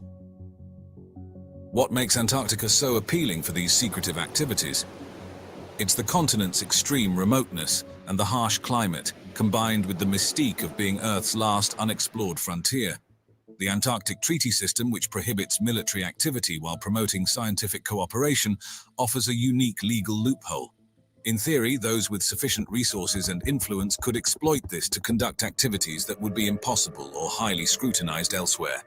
In the vast icy wilderness of Antarctica, there are claims about geological anomalies and unexplained structures that seem to defy simple explanations. Take, for example, the pyramid-like formations spotted in satellite images and photographs of Antarctica. These structures bear a striking resemblance to the pyramids of Egypt, Mexico, and other ancient civilizations, featuring sharp angles and symmetry. Can you guys still see and hear me, Kimber? Well, you're here, but... Yes, I can. Okay, that's the only one that happened. Got it. Okay. Geometries that suggest they might not be natural formations at all. Could these be the remnants of ancient civilizations that had contact with extraterrestrial beings? Or perhaps they were created by aliens themselves as energy transmitters, navigational aids for UFOs. The possibilities fuel endless speculation and wonder. Another fascinating theory revolves around the concept of an entrance to inner Earth in Antarctica. This idea posits that our planet has significant hollows or vast cavern systems, capable of supporting life or entire ecosystems and civilizations. According to proponents, the icy landscape of Antarctica could be concealing entrances to these subterranean worlds, possibly inhabited by advanced civilizations or alien species. This theory isn't new. It has roots in various cultures and scholarly proposals throughout history. But in Antarctica, it takes on a new, mysterious dimension, with some claiming to have seen evidence of large openings or cave entrances that can't be explained by natural geological processes. Then there's the matter of unusual energy signatures detected in Antarctica. Occasionally, satellites and scientific instruments record unexplained heat sources under the ice or anomalous electromagnetic readings. While there might be natural explanations for these phenomena, such as geothermal activity, the more adventurous minds suggest they could be signs of alien technology. This could include anything from advanced propulsion systems powering underground bases to terraforming equipment meant to alter Earth's environment for extraterrestrial purposes. Adding another layer to the mystery, some argue that scientific missions to Antarctica are not what they seem. Instead of merely researching climate change, geology, or biology, these expeditions could be cover-ups for more secretive investigations into the anomalies. The suggestion is that these missions might be tasked with studying alien technology or engaging with extraterrestrial beings residing in hidden bases. The role of billionaires in potential alien collaborations takes center stage, especially when it comes to the icy expanse of Antarctica. There's talk, whispered in the circles that love to ponder the unknown, about how these ultra-wealthy individuals are not just idle spectators in the quest for extraterrestrial contact, but active participants. Rumors abound that some of them have been whisked away to secret meetings in the Antarctic wilderness, where they've sat down with beings from other worlds. The agenda? Nothing less than technology sharing, interstellar travel discussions, and maybe even plotting the course of global governance. So that's where Elon Musk goes every other Thursday. That makes perfect sense now. I get it. It's where it's coming from, folks. But why would extraterrestrials choose to meet with billionaires? Well, it's said that these magnates are pouring money into covert operations and research teams with one goal: to dig up alien technology hidden beneath the endless ice. The prize, for those who believe in such tales, isn't just knowledge but power, the kind that could leapfrog humanity into a new era of technological supremacy. But with great power comes great, well, you know, the control over such alien technology could place unparalleled economic and military power in the hands of a select few, potentially reshaping the global power structure. It's even suggested that engagement with extraterrestrial beings could elevate certain billionaires or shadowy consortiums to the status of humanity's unofficial emissaries, wielding influence over interstellar diplomacy and policy. And then there's the chilling concept of a new world order, a theory that paints Antarctica not just as a meeting point with aliens, but as the headquarters for a global elite seeking to control or significantly influence world affairs. Imagine a coalition of billionaires, high-ranking politicians, and international bankers, all conspiring in a land of ice and snow, far from the oversight of national governments and the public eye. One thing that they used to... Did he just tell on everybody? I think he did. He's talking about the future, I think, is going on now, folks. I'm just saying, you know. Just saying. Say is Hancock can't be right because there was no global cataclysm, 12 or 13,000 years ago. Well, now we know there was, and there are various explanations for it. Right at the epicenter of this cataclysm was a civilization that we would regard as advanced, not a simple hunter-gatherer civilization, which was utterly wiped out in this cataclysmic event. Graham Hancock's interpretation of the Piri Reis map, created in 1513 by the Ottoman admiral and cartographer Piri Reis, presents a fascinating narrative about the knowledge of ancient civilizations. The map, discovered in 1929 in the Topkapi Palace in Istanbul, Turkey, has only about 1/3 of its original content preserved. Despite this, the map's detail and coverage, including parts of Europe, North Africa, and the Brazilian coast, are noteworthy. The scale of the map is inconsistent, a common feature in early cartography, and it includes various annotations and illustrations. This is a very neglected area of the world as far as deep and ancient archaeology goes. If you're going to propose a lost civilization, there are certain preconditions. Piri Reis himself indicated that the map was compiled using various earlier sources, including charts from Christopher Columbus and possibly older maps, which might have included Western and Eastern, including Arabic, navigational charts. Hancock's interpretation of the map primarily focuses on its depiction of the Antarctic coastline. He claims that the map shows the northern coastline of Antarctica in a largely ice-free state, which, according to him, last occurred more than 6,000 years ago. This assertion, if true, would imply a significant historical anomaly, suggesting that ancient seafarers might have charted Antarctica long before it was officially discovered. However, this interpretation is contentious. Critics argue that the so-called Antarctic coast could be a misrepresentation or misinterpretation of the South American coast, or even an imaginative addition, not uncommon in early cartography. In 1513, when Piri Reis drew the map, Antarctica had not been discovered. In fact, it wasn't discovered until 1880 by our civilization. It incorporates highly accurate relative longitudes. To do longitudes accurately on maps requires a chronometer, a marine chronometer that will keep accurate time. These people keep saying that we discovered it in the 1800s, blah, blah, blah. How do you know? Like, there could have been a completely different, like, way back when, a group of people that discovered this, before Columbus, before all that. Like, I don't understand that why they can say that we discovered this, that, and everything else. We may have discovered it within our time. That doesn't mean it wasn't pre. The way they keep describing this, from the things they've found, they see Antarctica to have been a tropical type, like Hawaii looking type place at some point in time, with trees and green and all that, which is insane to think of. Okay, or yeah, the Vikings, 2 mittens, but still facts. Okay, and then what happened, and now it's that. I hate when they do stuff like that. Like, this planet's been here for a long time. Okay. So don't say stuff like that. Many civilizations have come and gone. Agreed. Worth every scratch. Agreed. We don't know. What we're standing on right now could have been that exact polar scenario here. Climate change and things have changed around, so on and so forth. They're just saying, you know, stop being so one-sided. Time at sea. And again, this was something that our civilization couldn't do until the late 18th century. Another intriguing aspect of the Piri Reis map, according to Hancock, is its accuracy in longitude in certain sections. He posits that this level of accuracy indicates a more advanced knowledge of navigation and geography than what was available at the time. However, this claim is debated by scholars who argue that the accuracies could be coincidental or exaggerated, since accurate methods for measuring longitude were not developed until the 18th century. Hancock also suggests that the map depicts mountain ranges in Antarctica, which were unknown and under ice until recent times.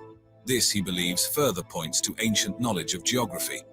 Critics, however, counter that these features could be inaccuracies, such as misdrawn coastlines or symbolic illustrations, rather than representations of actual geographical features. Graham Hancock's hypothesis about advanced ancient knowledge, particularly as seen through the lens of ancient maps like the Piri Reis map, certainly stirs up a conversation about our understanding of historical and archaeological knowledge. Hancock points out that these maps display a level of geographical detail that seems remarkably accurate, especially when you consider the time they were created. For example, the Piri Reis map, which includes detailed coastlines and island locations, seems to suggest a level of knowledge that surpasses what was known or should have been possible at the time. It's quite intriguing, really. One of the more captivating aspects of Hancock's theory is the suggestion that some of these maps show features that were not officially recognized until much later. Well, this map was drawn in 1813. It's the Pinkerton World Map. And it's based on the latest science available in 1813. So Antarctica isn't there. Why isn't Antarctica there? Because it's an honest map. They hadn't discovered it in 1813. So it's very odd, in my view, that Antarctica appears on much older source maps, which themselves are based on even older source maps. Take, for instance, his interpretation of the Antarctic coast as depicted on the Piri Reis map, a region not known in the 16th century. This leads Hancock to speculate that these maps could have been based on even older sources, possibly from a forgotten civilization that had extensively charted the globe. It's as if he's hinting at a lost chapter in human history, one that recorded the Earth with surprising accuracy and detail. When we dive into the technological implications of his theory, things get even more interesting. I agree, Cindy. The creators of these original source maps must have had advanced navigational skills, including the accurate measurement of longitude. A significant challenge that wasn't resolved until much later with the invention of marine chronometers in the 18th century. The precision in these maps, particularly in terms of latitudinal and longitudinal readings, implies a level of cartographic sophistication that seems out of place in the historical timeline as we understand it. It's as if these map makers had tools and knowledge that history says they shouldn't have had. Graham Hancock's ideas about the loss and transmission of ancient knowledge are quite captivating, weaving together a narrative that stretches across time and civilizations. He proposes that a wealth of geographical knowledge, once possessed by an advanced ancient civilization, was largely lost due to cataclysmic events or perhaps the gradual decline of this civilization. It's a navigational device. It's a geared, cogged system that allows you to track the passage of time and figure out where you are. Again, that testifies to a lost navigational skill that we have not taken account of before. It's a thought-provoking idea, suggesting that what we know of our past might just be the tip of the iceberg. Hancock believes that some remnants of this knowledge managed to survive and eventually influence the cartographic work of later civilizations, including those in the medieval and Renaissance periods. Hancock delves into how this information could have been passed down. He suggests a variety of channels, including oral traditions, mythological texts, and even surviving cartographic materials, which later mapmakers like Piri Reis might have used. Imagine for a moment ancient mariners passing down stories of distant lands and seas, with these tales eventually finding their way into the maps and charts of later generations. One of the more intriguing aspects of Hancock's hypothesis is his connection with myths and legends from different cultures around the world. He often draws parallels between these stories and the idea of advanced prehistoric knowledge and global cataclysms, such as the Great Flood narratives found in many cultures. In Hancock's view, these myths and legends aren't just fanciful stories, they're potential historical records, allegorical but based on real events and knowledge from these lost civilizations. It's a narrative that challenges us to think beyond conventional historical accounts, suggesting that our ancestors might have known far more about the world than we give them credit for.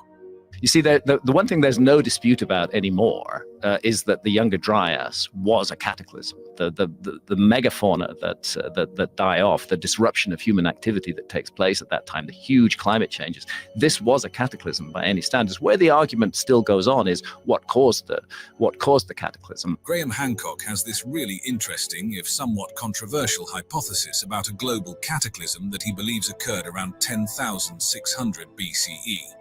He suggests that Earth was hit by a comet or a series of comet impacts at this time, leading to massive environmental and climatic upheavals worldwide.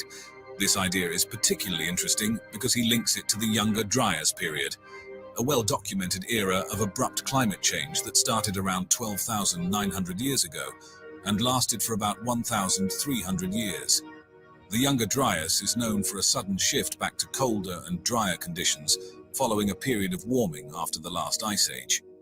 Hancock posits that this comet impact could have been the trigger for this dramatic climatic shift. What's intriguing is how Hancock uses ice core samples from Greenland and Antarctica to support his theory.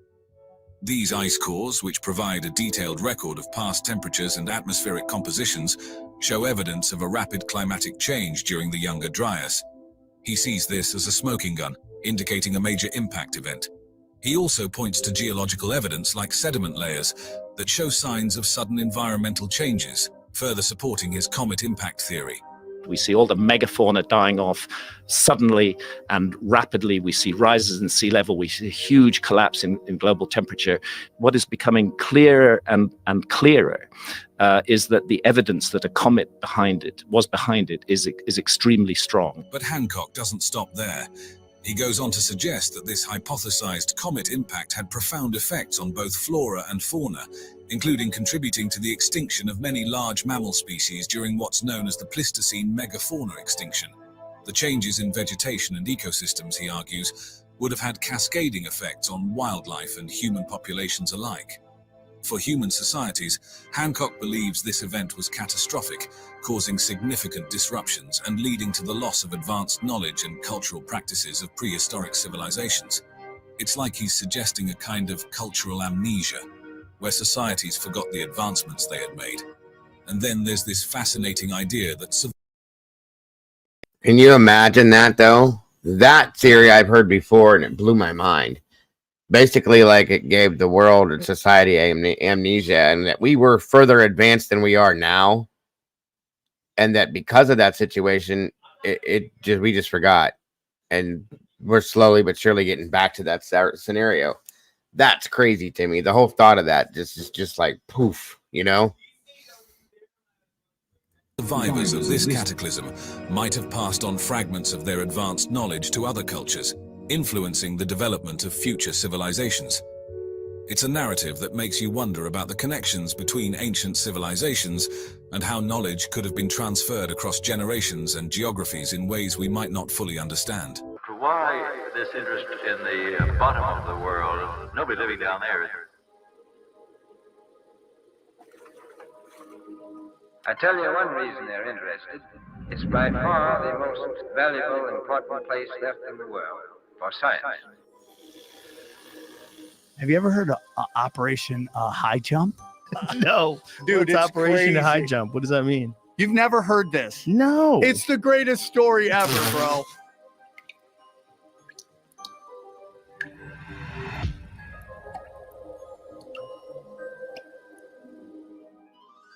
Project High Jump, also known as the United States Navy Antarctic Development Program, 1946 to 1947 stands out as a remarkable chapter in the history of exploration, blending military precision with scientific curiosity. This operation, under the guidance of the indomitable Admiral Richard E. Byrd, was more than just an expedition. It was a groundbreaking venture into the unknown, aimed at asserting US presence and prowess in the Antarctic during the tense early years of the Cold War. So the U.S. government's like, something's going on with Antarctica. There's some activity up there. We want to find out what's going on. So they send this cat named Admiral Byrd up to investigate with a giant fleet. At the heart of Project High Jump was the establishment of Little America 4, the latest in a series of bases that served as a testament to human resilience and ingenuity. Located strategically on the Ross Ice Shelf near the Bay of Whales, this base was not just a shelter but a fully equipped research station. With state-of-the-art labs, living quarters, and storage units all designed to endure the extreme cold, Little America 4 became the epicenter of operations, facilitating groundbreaking research in meteorology, geology, and glaciology. It was from here that aerial and ground surveys were launched, significantly enhancing our understanding of Antarctic geography. But Project High Jump was as much about the people as it was about the place. And so, this is where the missing 411 come from, which is all these people have mysteriously disappeared in force. Over 4,700 military personnel underwent rigorous training to adapt to the harsh polar conditions, marking the operation as much a human endeavor as a technological one. The expedition tested the limits of cold weather gear, from specialized clothing to heating systems, ensuring the team could operate effectively in the unforgiving Antarctic environment. There will be a number of expeditions to the bottom of the world because the government has really become interested. The technological achievements of High Jump were nothing short of revolutionary. The operation marked the first major use of helicopters and aircraft in Antarctica, transforming the logistics of polar expeditions. This fleet of snow tractors, weasels, aircraft, and ships was not just tested, but proven in the polar climate, providing invaluable data for future operations in similar conditions. Beyond the scientific and logistical achievements, Project High Jump was a statement of geopolitical intent. I 100% believe this is a spiritual war and that these people are working with dark entities, and that's what this is all about. In the shadow of the Cold War, establishing a US presence in Antarctica was a strategic move, showcasing American capabilities and interests in this remote region. The operation navigated the complex terrain of international law and diplomacy, aiming to consolidate US claims and influence in Antarctica. I think there's low frequency stuff going on, and they've made deals with people and things, and that's what I think's going on. It's clear that this was no ordinary expedition. It was a bold foray into the unknown. The establishment of Little America 4 and the extensive training and testing that took place under the harsh Antarctic conditions were all steps toward a greater understanding of our planet. The legacy of Project High Jump would eventually lead to the Antarctic Treaty System. When Admiral Richard E. Byrd spearheaded Project High Jump in the mid-1940s, he wasn't just leading an expedition. He was venturing into the unknown on a scale never before seen in Antarctic exploration. This ambitious endeavor by the United States Navy was a testament to human curiosity and the drive to push beyond conventional boundaries. With over 4,700 personnel on board, ranging from naval officers to scientists and support staff, the operation was a massive undertaking that showcased the Navy's commitment to exploring and understanding the mysteries of the Antarctic continent. The fleet for this colossal mission was just as impressive, comprising 13 ships with diverse capabilities. Among them, the USS Philippine Sea stood out, not just as an aircraft carrier, but as a floating base for aerial operations that brought unprecedented mobility and reach to the expedition. This fleet, complete with icebreakers, supply ships, and destroyers, played pivotal roles, from navigating through treacherous ice to providing essential logistical support and serving as platforms for scientific research. This innovation opened new avenues for exploration and research, allowing the team to reach previously inaccessible areas. Fixed-wing aircraft were extensively used for aerial photography and mapping, covering nearly 1.5 million square kilometers of uncharted territory. This was no small feat. The aerial reconnaissance conducted during high jump was crucial for mapping the continent's geography, studying its geology, and planning future expeditions. The resulting photographs and maps became authoritative sources of Antarctic geography for years to come. The harsh and extreme conditions of Antarctica posed significant challenges, necessitating innovative technological adaptations. Everything from vehicles to aircraft and ships was modified to withstand the polar conditions. Special insulation, heating systems, and lubricants were developed to ensure functionality in the extreme cold. These adaptations were not just crucial for the success of the expedition, they contributed to the development of technologies that would be used in cold environments worldwide. According to some, the United States Navy's expedition to the icy continent wasn't just about exploring uncharted territory. It was a covert operation to uncover something much more extraordinary: exotic technologies or evidence of ancient civilizations buried beneath the ice. The story goes a bit like this. Tucked away in the vast frozen landscapes of Antarctica, there might have been remnants of an advanced ancient civilization, or perhaps even a crashed alien spacecraft. Imagine that, hidden bases or technology from other worlds right here on Earth, lying in wait under the ice. This theory plays into the idea that such discoveries could explain the rapid technological advancements of the period. Maybe, just maybe, the team behind Project High Jump was on the brink of uncovering secrets akin to those of Atlantis or other legendary lands, secrets that could rewrite our understanding of history and science. But let's take a step back and sift through the layers of this captivating story. When we dive into the official records and facts from the expedition, a different picture emerges. One rooted firmly in the realm of scientific exploration and research. There's no denying the operation was ambitious and groundbreaking, but its achievements lie in the contributions it made to our understanding of the Antarctic region, not in unearthing ancient tech or alien relics. Now, one of the most intriguing conspiracy theories that's been swirling around for decades, the idea that Project High Jump was actually a secret mission to uncover a German base hidden deep in the icy expanses of Antarctica.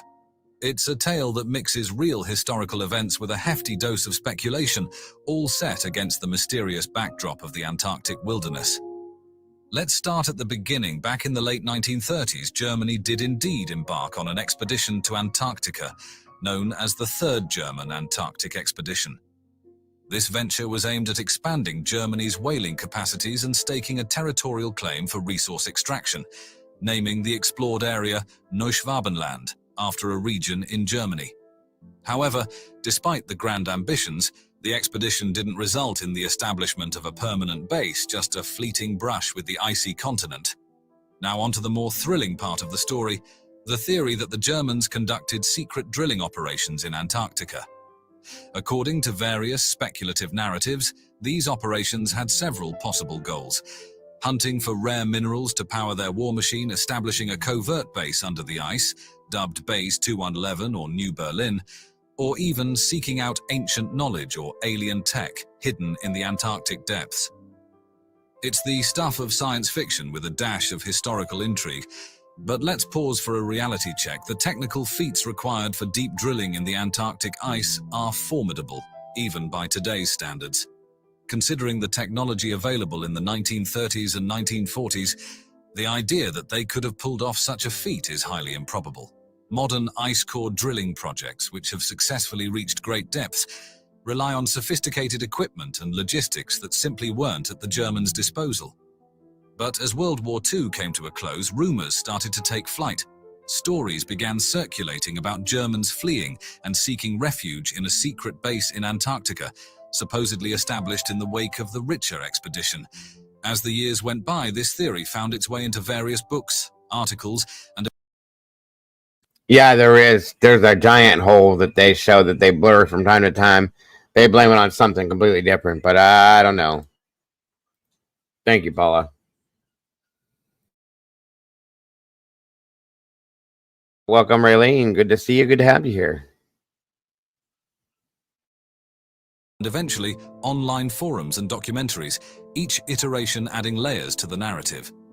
Speculations about the Germans developing advanced technology and weaponry in isolation, far from the prying eyes of the world, only served to deepen the mystery and allure of the story. Yet despite its captivating narrative, this theory remains just that, a theory. For a long time, it was held that the Neanderthals were stupid, primitive subhumans, shambling, lacking symbolism. Turns out that that's not true at all. Certain populations in the world today still have 3 to 5% of Neanderthal DNA. Tucked away in the rugged terrains of the Altai Mountains, I think he just called me a caveman, but I'm good. I'm cool with that. I'll be Captain Caveman. where the borders of Russia, China term habitation by early humans, waiting just beneath the surface to be discovered. But it wasn't until 2008 that the cave truly stepped into the spotlight, thanks to the discovery of a small finger bone. In Russia, in Denisova Cave, they find a single pinky bone from a little finger. And what they discover is this isn't a Neanderthal. This isn't an anatomically modern human being. This is another human species. This wasn't just any bone. It belonged to the Denisovans, an ancient group of hominins previously unknown to science.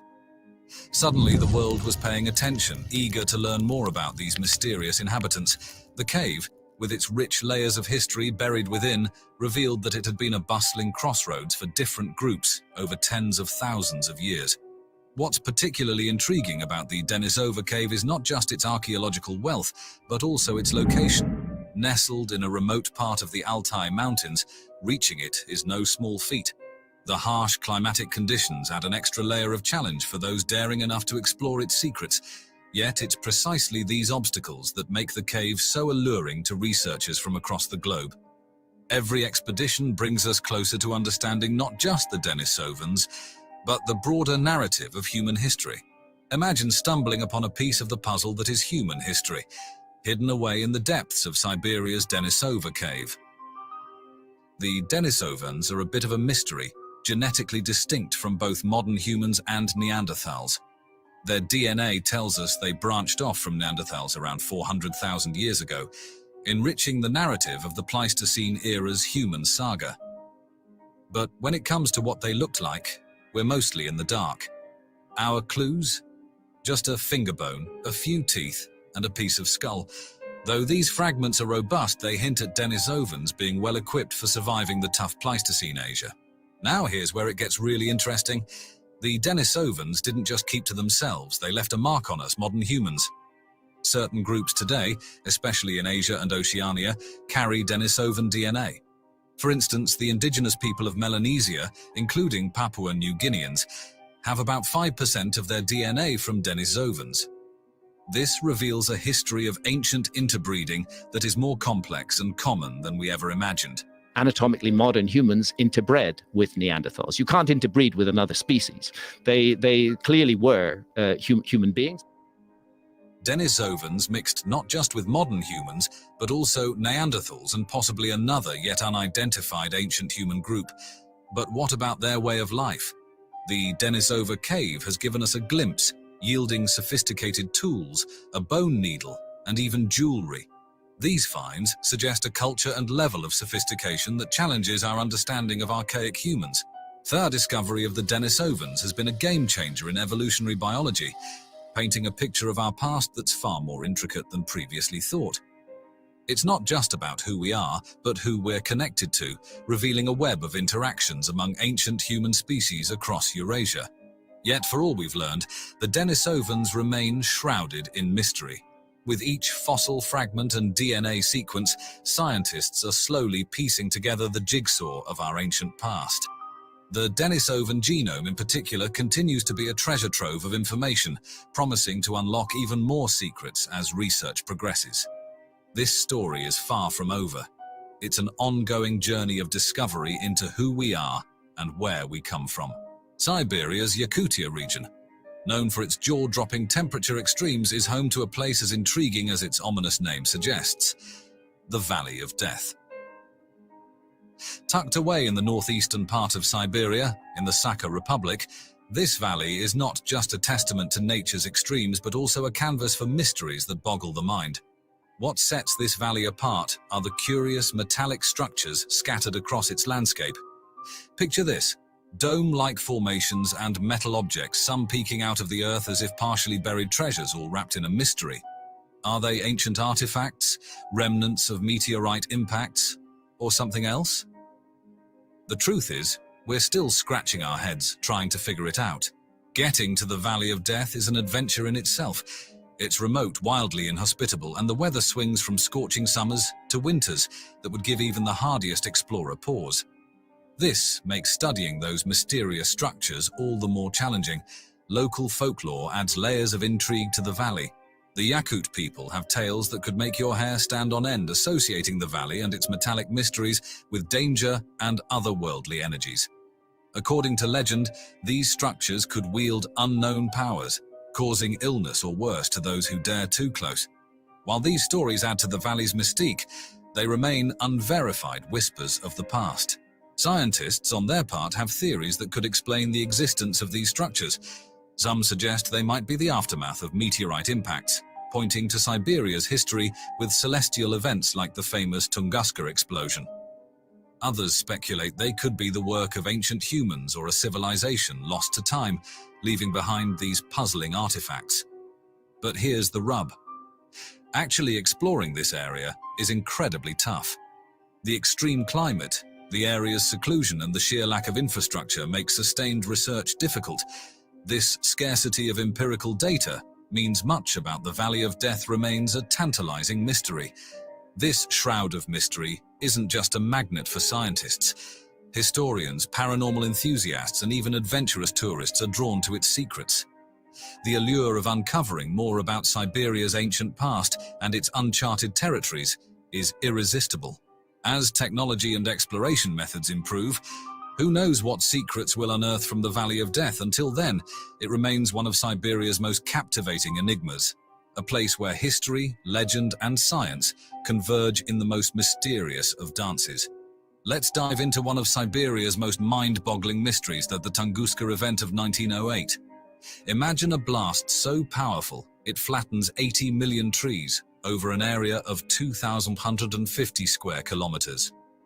That's exactly what happened near the Podkamenaya Tunguska River in central Siberia on June 30th, 1908. This wasn't just any old explosion, it was roughly 1,000 times mightier than the Hiroshima atomic bomb. The shockwaves from this colossal blast were felt up to 2,000. Yes, ma'am? I said, dang, that's a lot of power. Yeah, no lie. And to have that kind of power back then, there was nothing that could. There should have been anything back then that could have produced that type of power in 1908. Right. You know what I mean? Right. That's weird to me. This one I'm curious about. I think this story is referencing aliens, possible alien power causing. You know what I mean? Alien technology being available at that point to cause something like this is what this was supposed to be about, I believe. So. Kilometers away. People at the time reported seeing a bright blue light, almost like a second sun, followed by a series of booms that were strong enough to knock folks off their feet and shatter windows hundreds of kilometers away. Fast forward to 1927, and enter Leonid Kulik, a Russian mineralogist who was the first to scientifically investigate the site. Kulik was expecting to find a meteorite crater, but was met instead with a sea of flattened trees, splayed out from a central point, like the spokes of a wheel with not a crater in sight. The most accepted theory: a small asteroid or comet fragment burst through the atmosphere, exploding 5 to 10 kilometers above ground with the force of 10-15 megatons of TNT. But as with all good mysteries, there are other angles. Everything from a natural gas explosion from the Earth's belly to wilder notions like antimatter or even a mini black hole having a run-in with our planet. The aftermath of this explosion wasn't just a big patch of knocked-down trees, it had a significant environmental punch, boosting tree growth in the area and reportedly causing genetic mutations in plants and animals. Likely thanks to the extreme heat and shockwave, it even had a hand in global atmospheric changes, like the creation of night-shining clouds and a dip in atmospheric transparency across Europe and Asia. But here's where it gets even juicier. The Tunguska event has been a hotbed for conspiracy theories and wild speculation. From alien spacecraft crashes to top-secret weapon tests, the event's mysterious nature has sparked imaginations worldwide. Despite decades of research and countless theories, the Tunguska event remains one of the 20th century's most tantalizing unsolved mysteries. It's a real-life sci-fi story set in the remote Siberian wilderness that continues to intrigue and puzzle us to this day.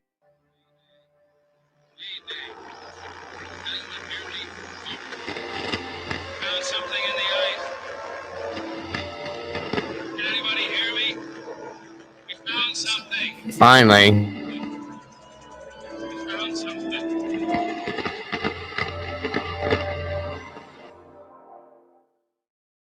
Exploring the Arctic, especially the North Pole, is like stepping into another world, a world of ice and extreme conditions.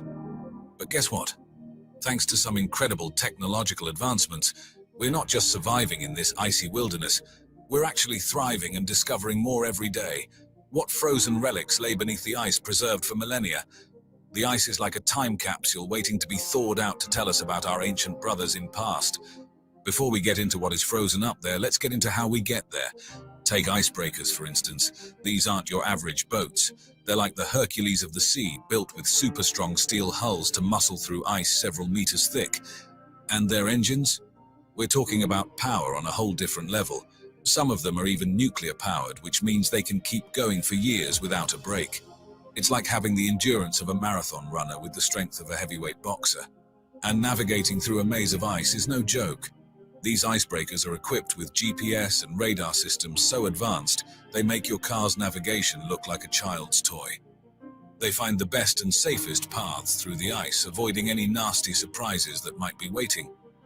Now let's talk about what these icebreakers can do apart from breaking ice. Many of them are like floating science labs, packed with equipment for all kinds of research. Imagine being able to study the ocean and drill into ancient ice, all from the comfort of your boat. It's like having a time machine and a science lab all in one. But what about when you need to get around on land? That's where the real fun begins. We've got snowmobiles and all-terrain vehicles that have been beefed up for the Arctic. Think of them as the monster trucks of the snow world, with heated controls and extra-wide tracks for gliding over ice and snow. And for the heavy-duty stuff, there are these tracked vehicles, kind of like tanks, but for science. They're the ultimate in off-road vehicles, able to carry teams and their gear over the toughest terrain you can imagine. Staying warm and safe out there is a whole science in itself. The gear explorers wear and use is nothing short of amazing. We're talking about clothing and sleeping bags made from materials that are not only super warm, but also light and flexible. It's like being wrapped in a high-tech blanket that's also weatherproof. And the tents, they're like fortresses against the wind and snow. The middle of the Arctic, a place so remote and vast that it feels like you're on another planet. Now think about staying connected in such a place. Sounds like a sci-fi movie, right? But here's where our incredible technology comes into play. First off, we've got satellite phones.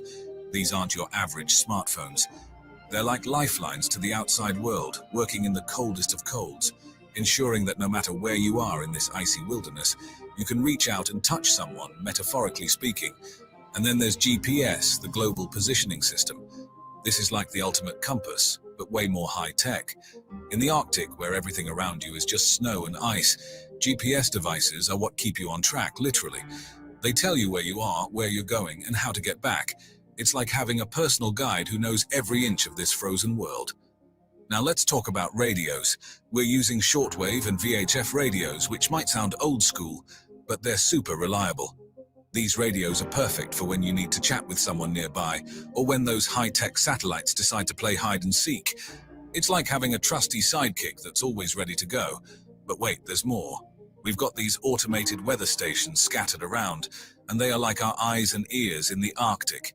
They're loaded with sensors that measure all sorts of things about the weather, giving us real-time updates. It's crucial because out here, the weather can change in the blink of an eye, and being prepared is the difference between a successful expedition and a disaster.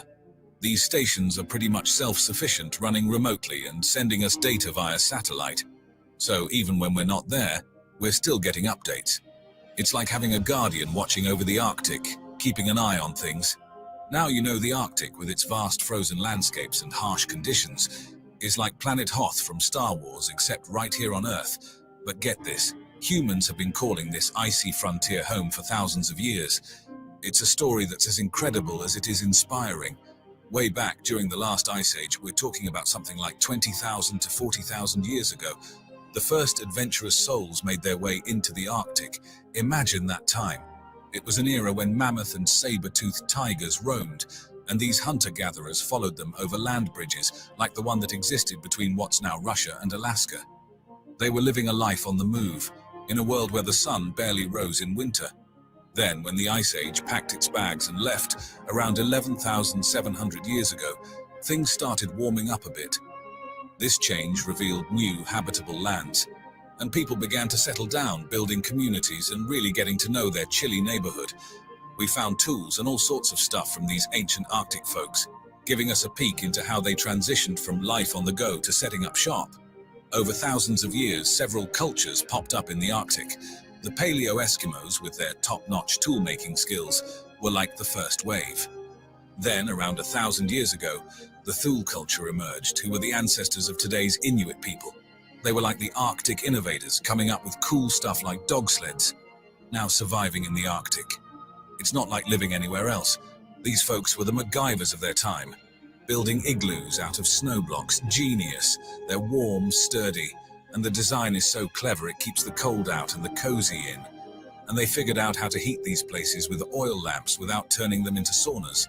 Then there's the whole food situation. They weren't just hunting.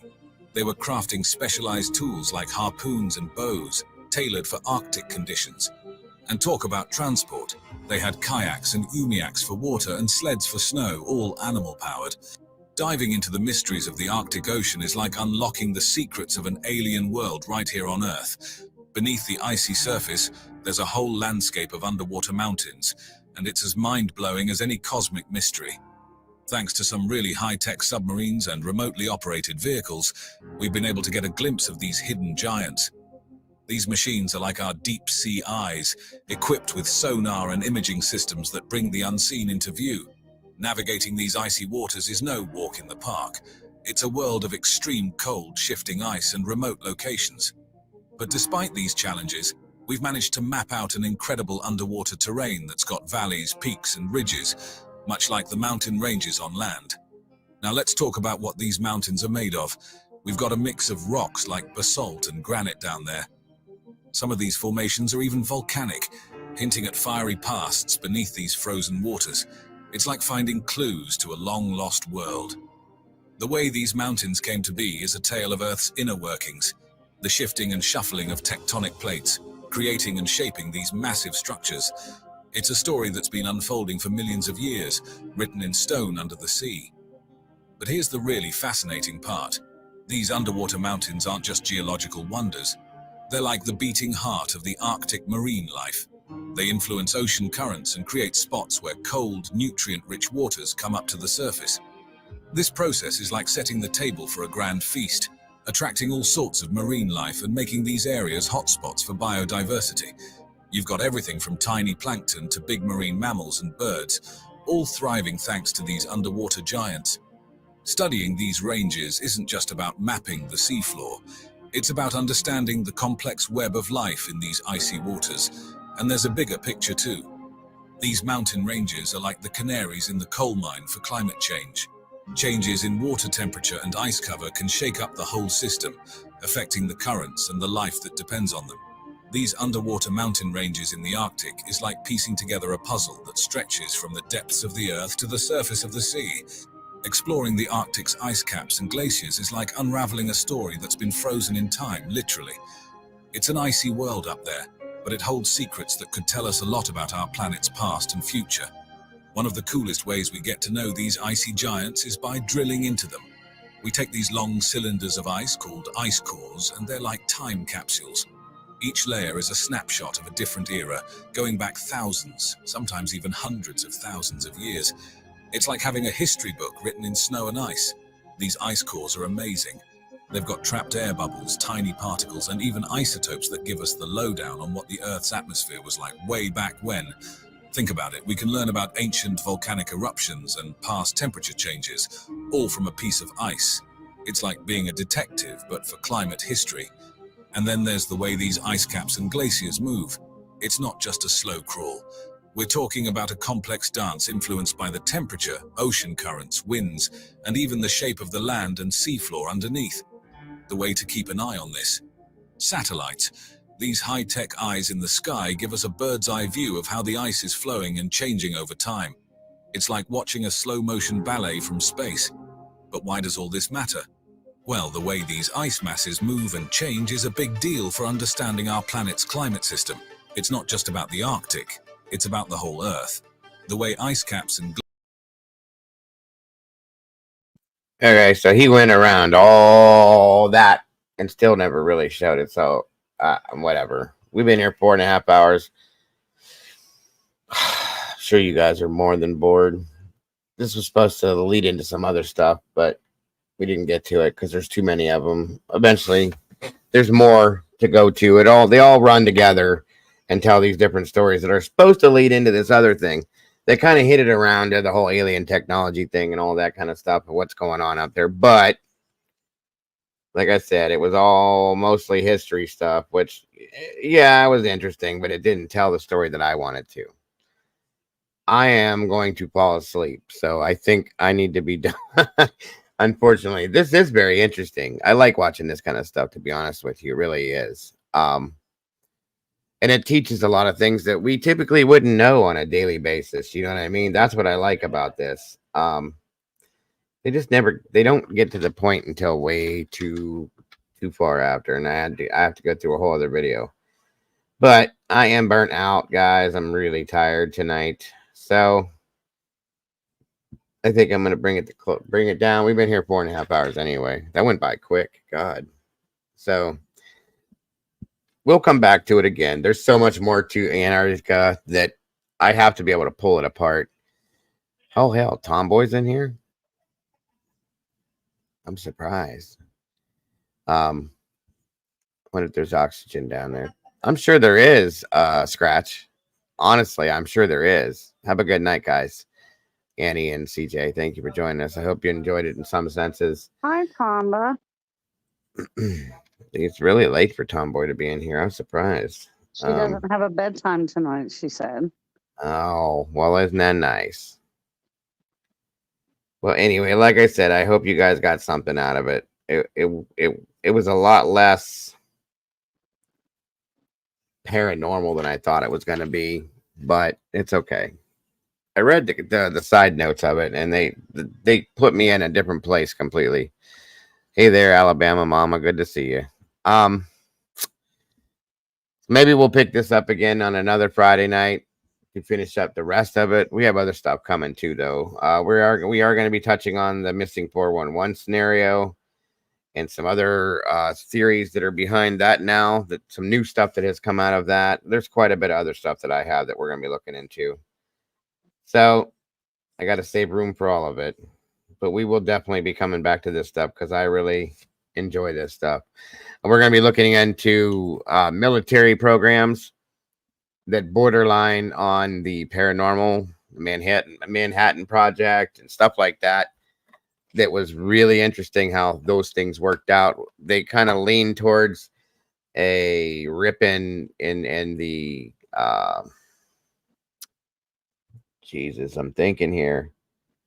A dimensional rip possibility of moving from where we're at and going into another dimension completely.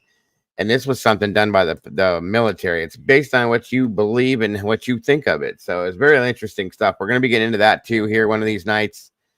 I got a lot of stuff to look at. Your twin and his wife are in my town, Hayden. Huh? Oh, thank you, Alabama. Your twin and his wife are in my town.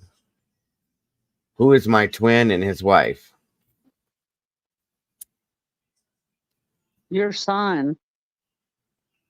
Oh, my twin. No, he's here. He's here with me, but the other one is there.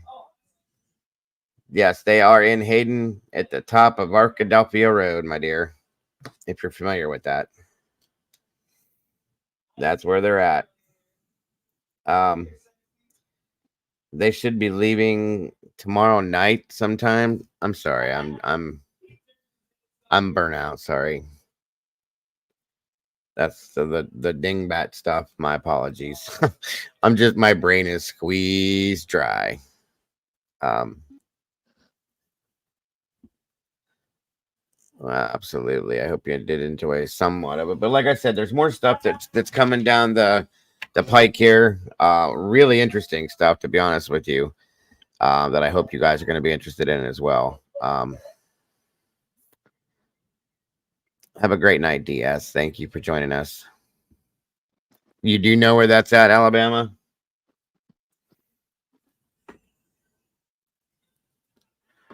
Night, Leslie. My wife said that she noticed yesterday, I think it was, near her aunt's house, that they're building some new like rental properties and stuff. And I said, wow, that's wild. That's not something they ever did there. Yeah, I know, Doodle. I would. I promise you I would.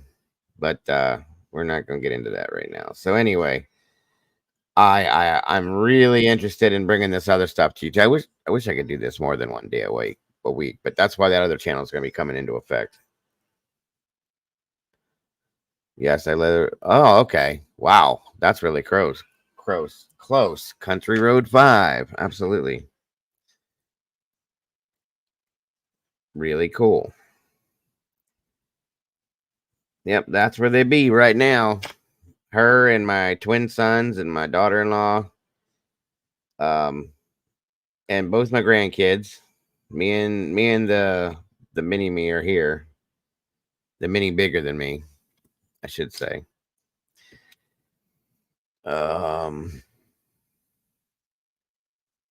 Spaceship.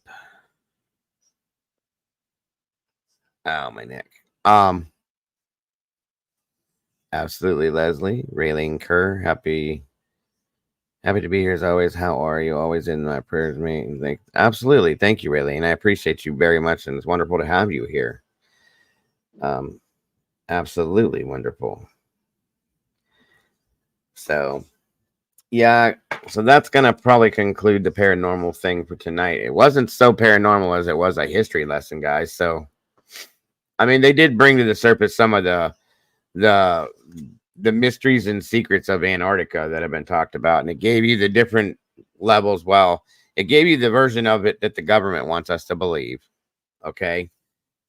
And how you interpret that is up to you. You know, that you can interpret that as being what it is, that it's fact, or you can interpret it as in what a lot of people look at it as, is that the government doesn't want us to know the truth behind the side of that. So that's what they tell us, and they leave it at that. So it's really based on what you think. Yes, my twins, Doodle. Juniper, I thought you knew this. Juniper's dad is a twin, and Xavier's dad is the other twin. And they drove down. They always go down for their birthday. They drove down, and Brandy rode with Shane and Juniper, so she could, since we didn't get to take the vacation, so that she could still see her family.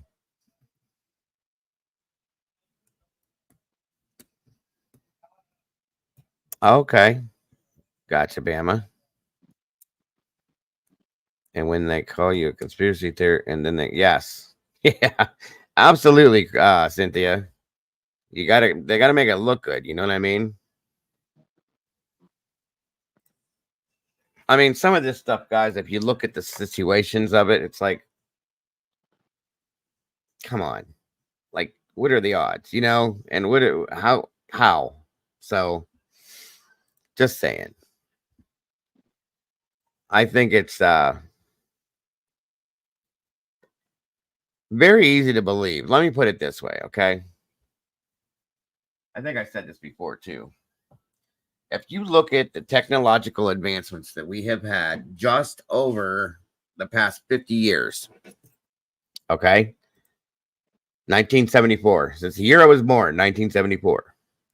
If you look at the technological advancements since then to now, in that 50-year period of time. And then you go backwards and you look from 50 years before that. Okay.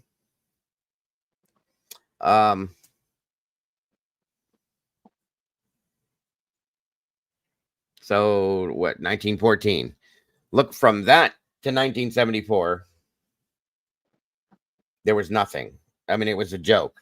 Everything that any kind of advancements they had were, there was none. There really wasn't anything, truly. I mean, they did slowly advance, but very, very slowly. And then when you go from 74 to right now, holy shit. I mean, we went from, let's see, 1974, we were rotary telephones and solid steel metal cars that were driven with combustion motors and all that stuff to what we have now. It seems like it's not enough time to have advanced as far as we did without some form of a little kick in the pants to get us there. Does that make sense what I'm saying? No, I do agree. Cars were better then. That's my opinion, but not everybody will agree with me. I'm just saying microwave ovens, canning beds, the plasma televisions, the computer we're on right now. They took back in the 60s and the 50s, this little thing we're talking on right now, this computer setup I have, fit inside a building to do what we're doing. It was inside a whole building. It took up a whole building to do this. And now they put it in this. You don't think that's weird? And in the period of time that they did it in, where did you get the ideas from? How did we come up with that technology on our own? Those are the questions that I have, okay? If we did, we did. That's great. Some smart people out there, but some, I don't know. I question it. I do. I really question it. Oh, okay. Oh, did you just figure out what I was saying, dude? It's okay. Steve Jobs. He's an alien, telling you. I'm just kidding. Right.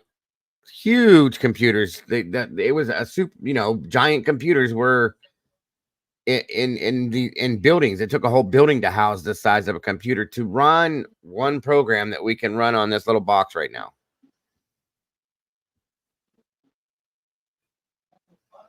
We had pen pals communicating like that. Absolutely. You had to write a letter to somebody.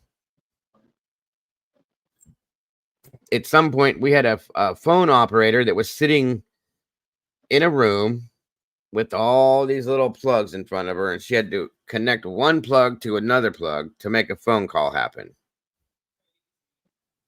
You see what I'm saying? I'm right there with your hubby, Leslie. Elon is an alien trying to get home. I'm telling you right now. I'm not saying that like those days were easier. They were more innocent. They were more exciting, I think because of the things we would get out of that, the things we had to look forward to, the things that we had to wait for, and the excitement would build to that. Now we can go like that and have whatever we want at our fingertips. You know what I'm saying? And it's like, how? Dial up, for instance.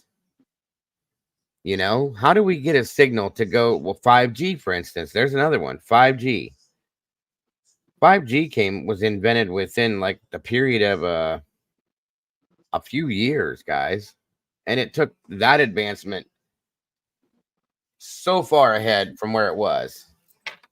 It was very weird how that all went down in such a fast-paced period of time. Sorry. I've heard that too, Cynthia, that he's a really decent guy. And I don't doubt that. I don't at all. Just saying, technological advancements are really kind of crazy. They really are. We go from horse and buggies to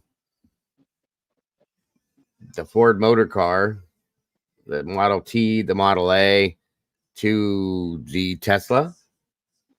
A vehicle, a motor that can run on electricity to drive a vehicle.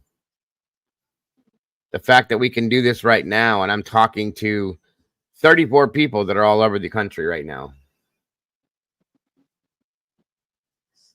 Or in some senses, all over the world, because I have some people that are on the other side of the planet right now, too. That kind of stuff amazes me.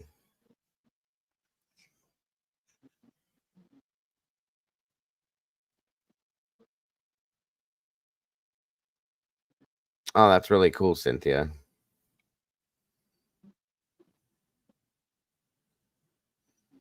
And that's what I'm saying. If you pay attention to the next 50 years from this point on, imagine where we'll be. If we continue to go in at the speed that we're going right now, imagine what it's going to be like in 50 years from now. I'm almost afraid of it, honestly. I mean, I won't be here, but, you know, my grandkids will be. And I'm interested. I'm both interested and scared of it at the same time. Truly.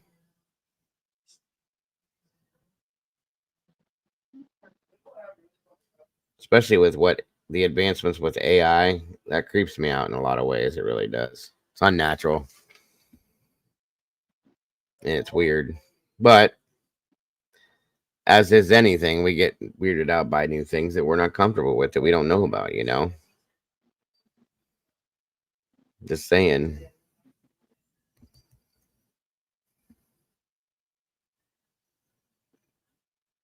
If you're a religious person, Bama Mama, it's very possible. If you've read into the Bible and seen all the crazy things going on, yeah, it's very possible. It's a scary thought in some ways, you know, but in other ways, it's probably not. Get right with yourself and with God, and you're good, you know, if you're a religious person, of course. But that's true. What Paula said. Nobody knows the day or the hour, but they've also been saying things like this too, Bama Mama, for the past 100 years, seeing different things that are happening, saying the time is coming. You know? And I agree with Cynthia. The society in the world is a very sad place because of greed and corruption and the negativity that's spread amongst each others. That's one of the main reasons I run this channel and promote positivity, because somebody has to stay positive. Somebody has to be nice to other people and care about other people. And I figure if I do it and I build a community that does it, at least we have each other, guys. You know what I'm saying? And maybe some of that will get passed on to somebody else. Who knows? You can only hope, right?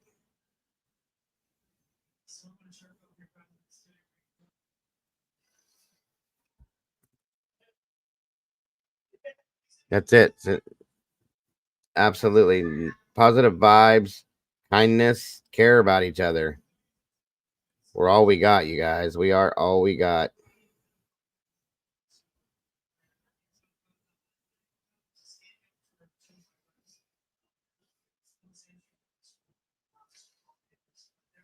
Yeah, I agree with Doodle. Truly. So I get it. I get him. Well, here's the thing, though.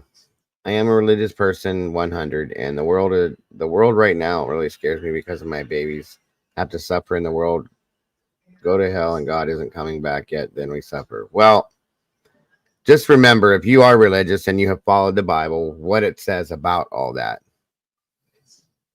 If you believe in who you are and you're right with God, you have nothing to worry about, sweetie, and neither do your kids. Just keep that in your head forever, and you'll be okay. That's all I'm saying. Exactly, Cynthia. Welcome back, Chickbait. Good to see you. You came in at the end. Appreciate you, though. Don't be afraid. I'm just saying. Don't be afraid of it, Bama. It'll all work out the way it's supposed to. That's the way I look at it. Okay, y'all, I'm gonna head out. I got a ton of stuff to do tomorrow. Well, I thought you were sleeping already. I was about to put you to bed. No, I'm gonna head out. I got a ton of stuff to do, but I'll holler at y'all tomorrow. All right, hon. Have a good night. Thank you for jumping up too. here with me. Talk to you soon. All right. Good night. Bye. Bye.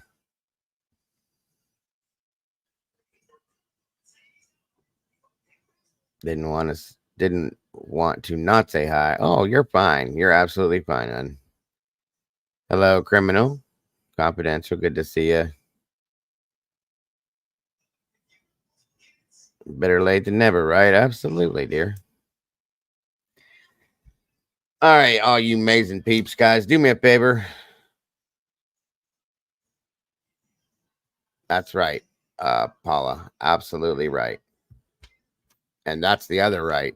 Fear does not come from God.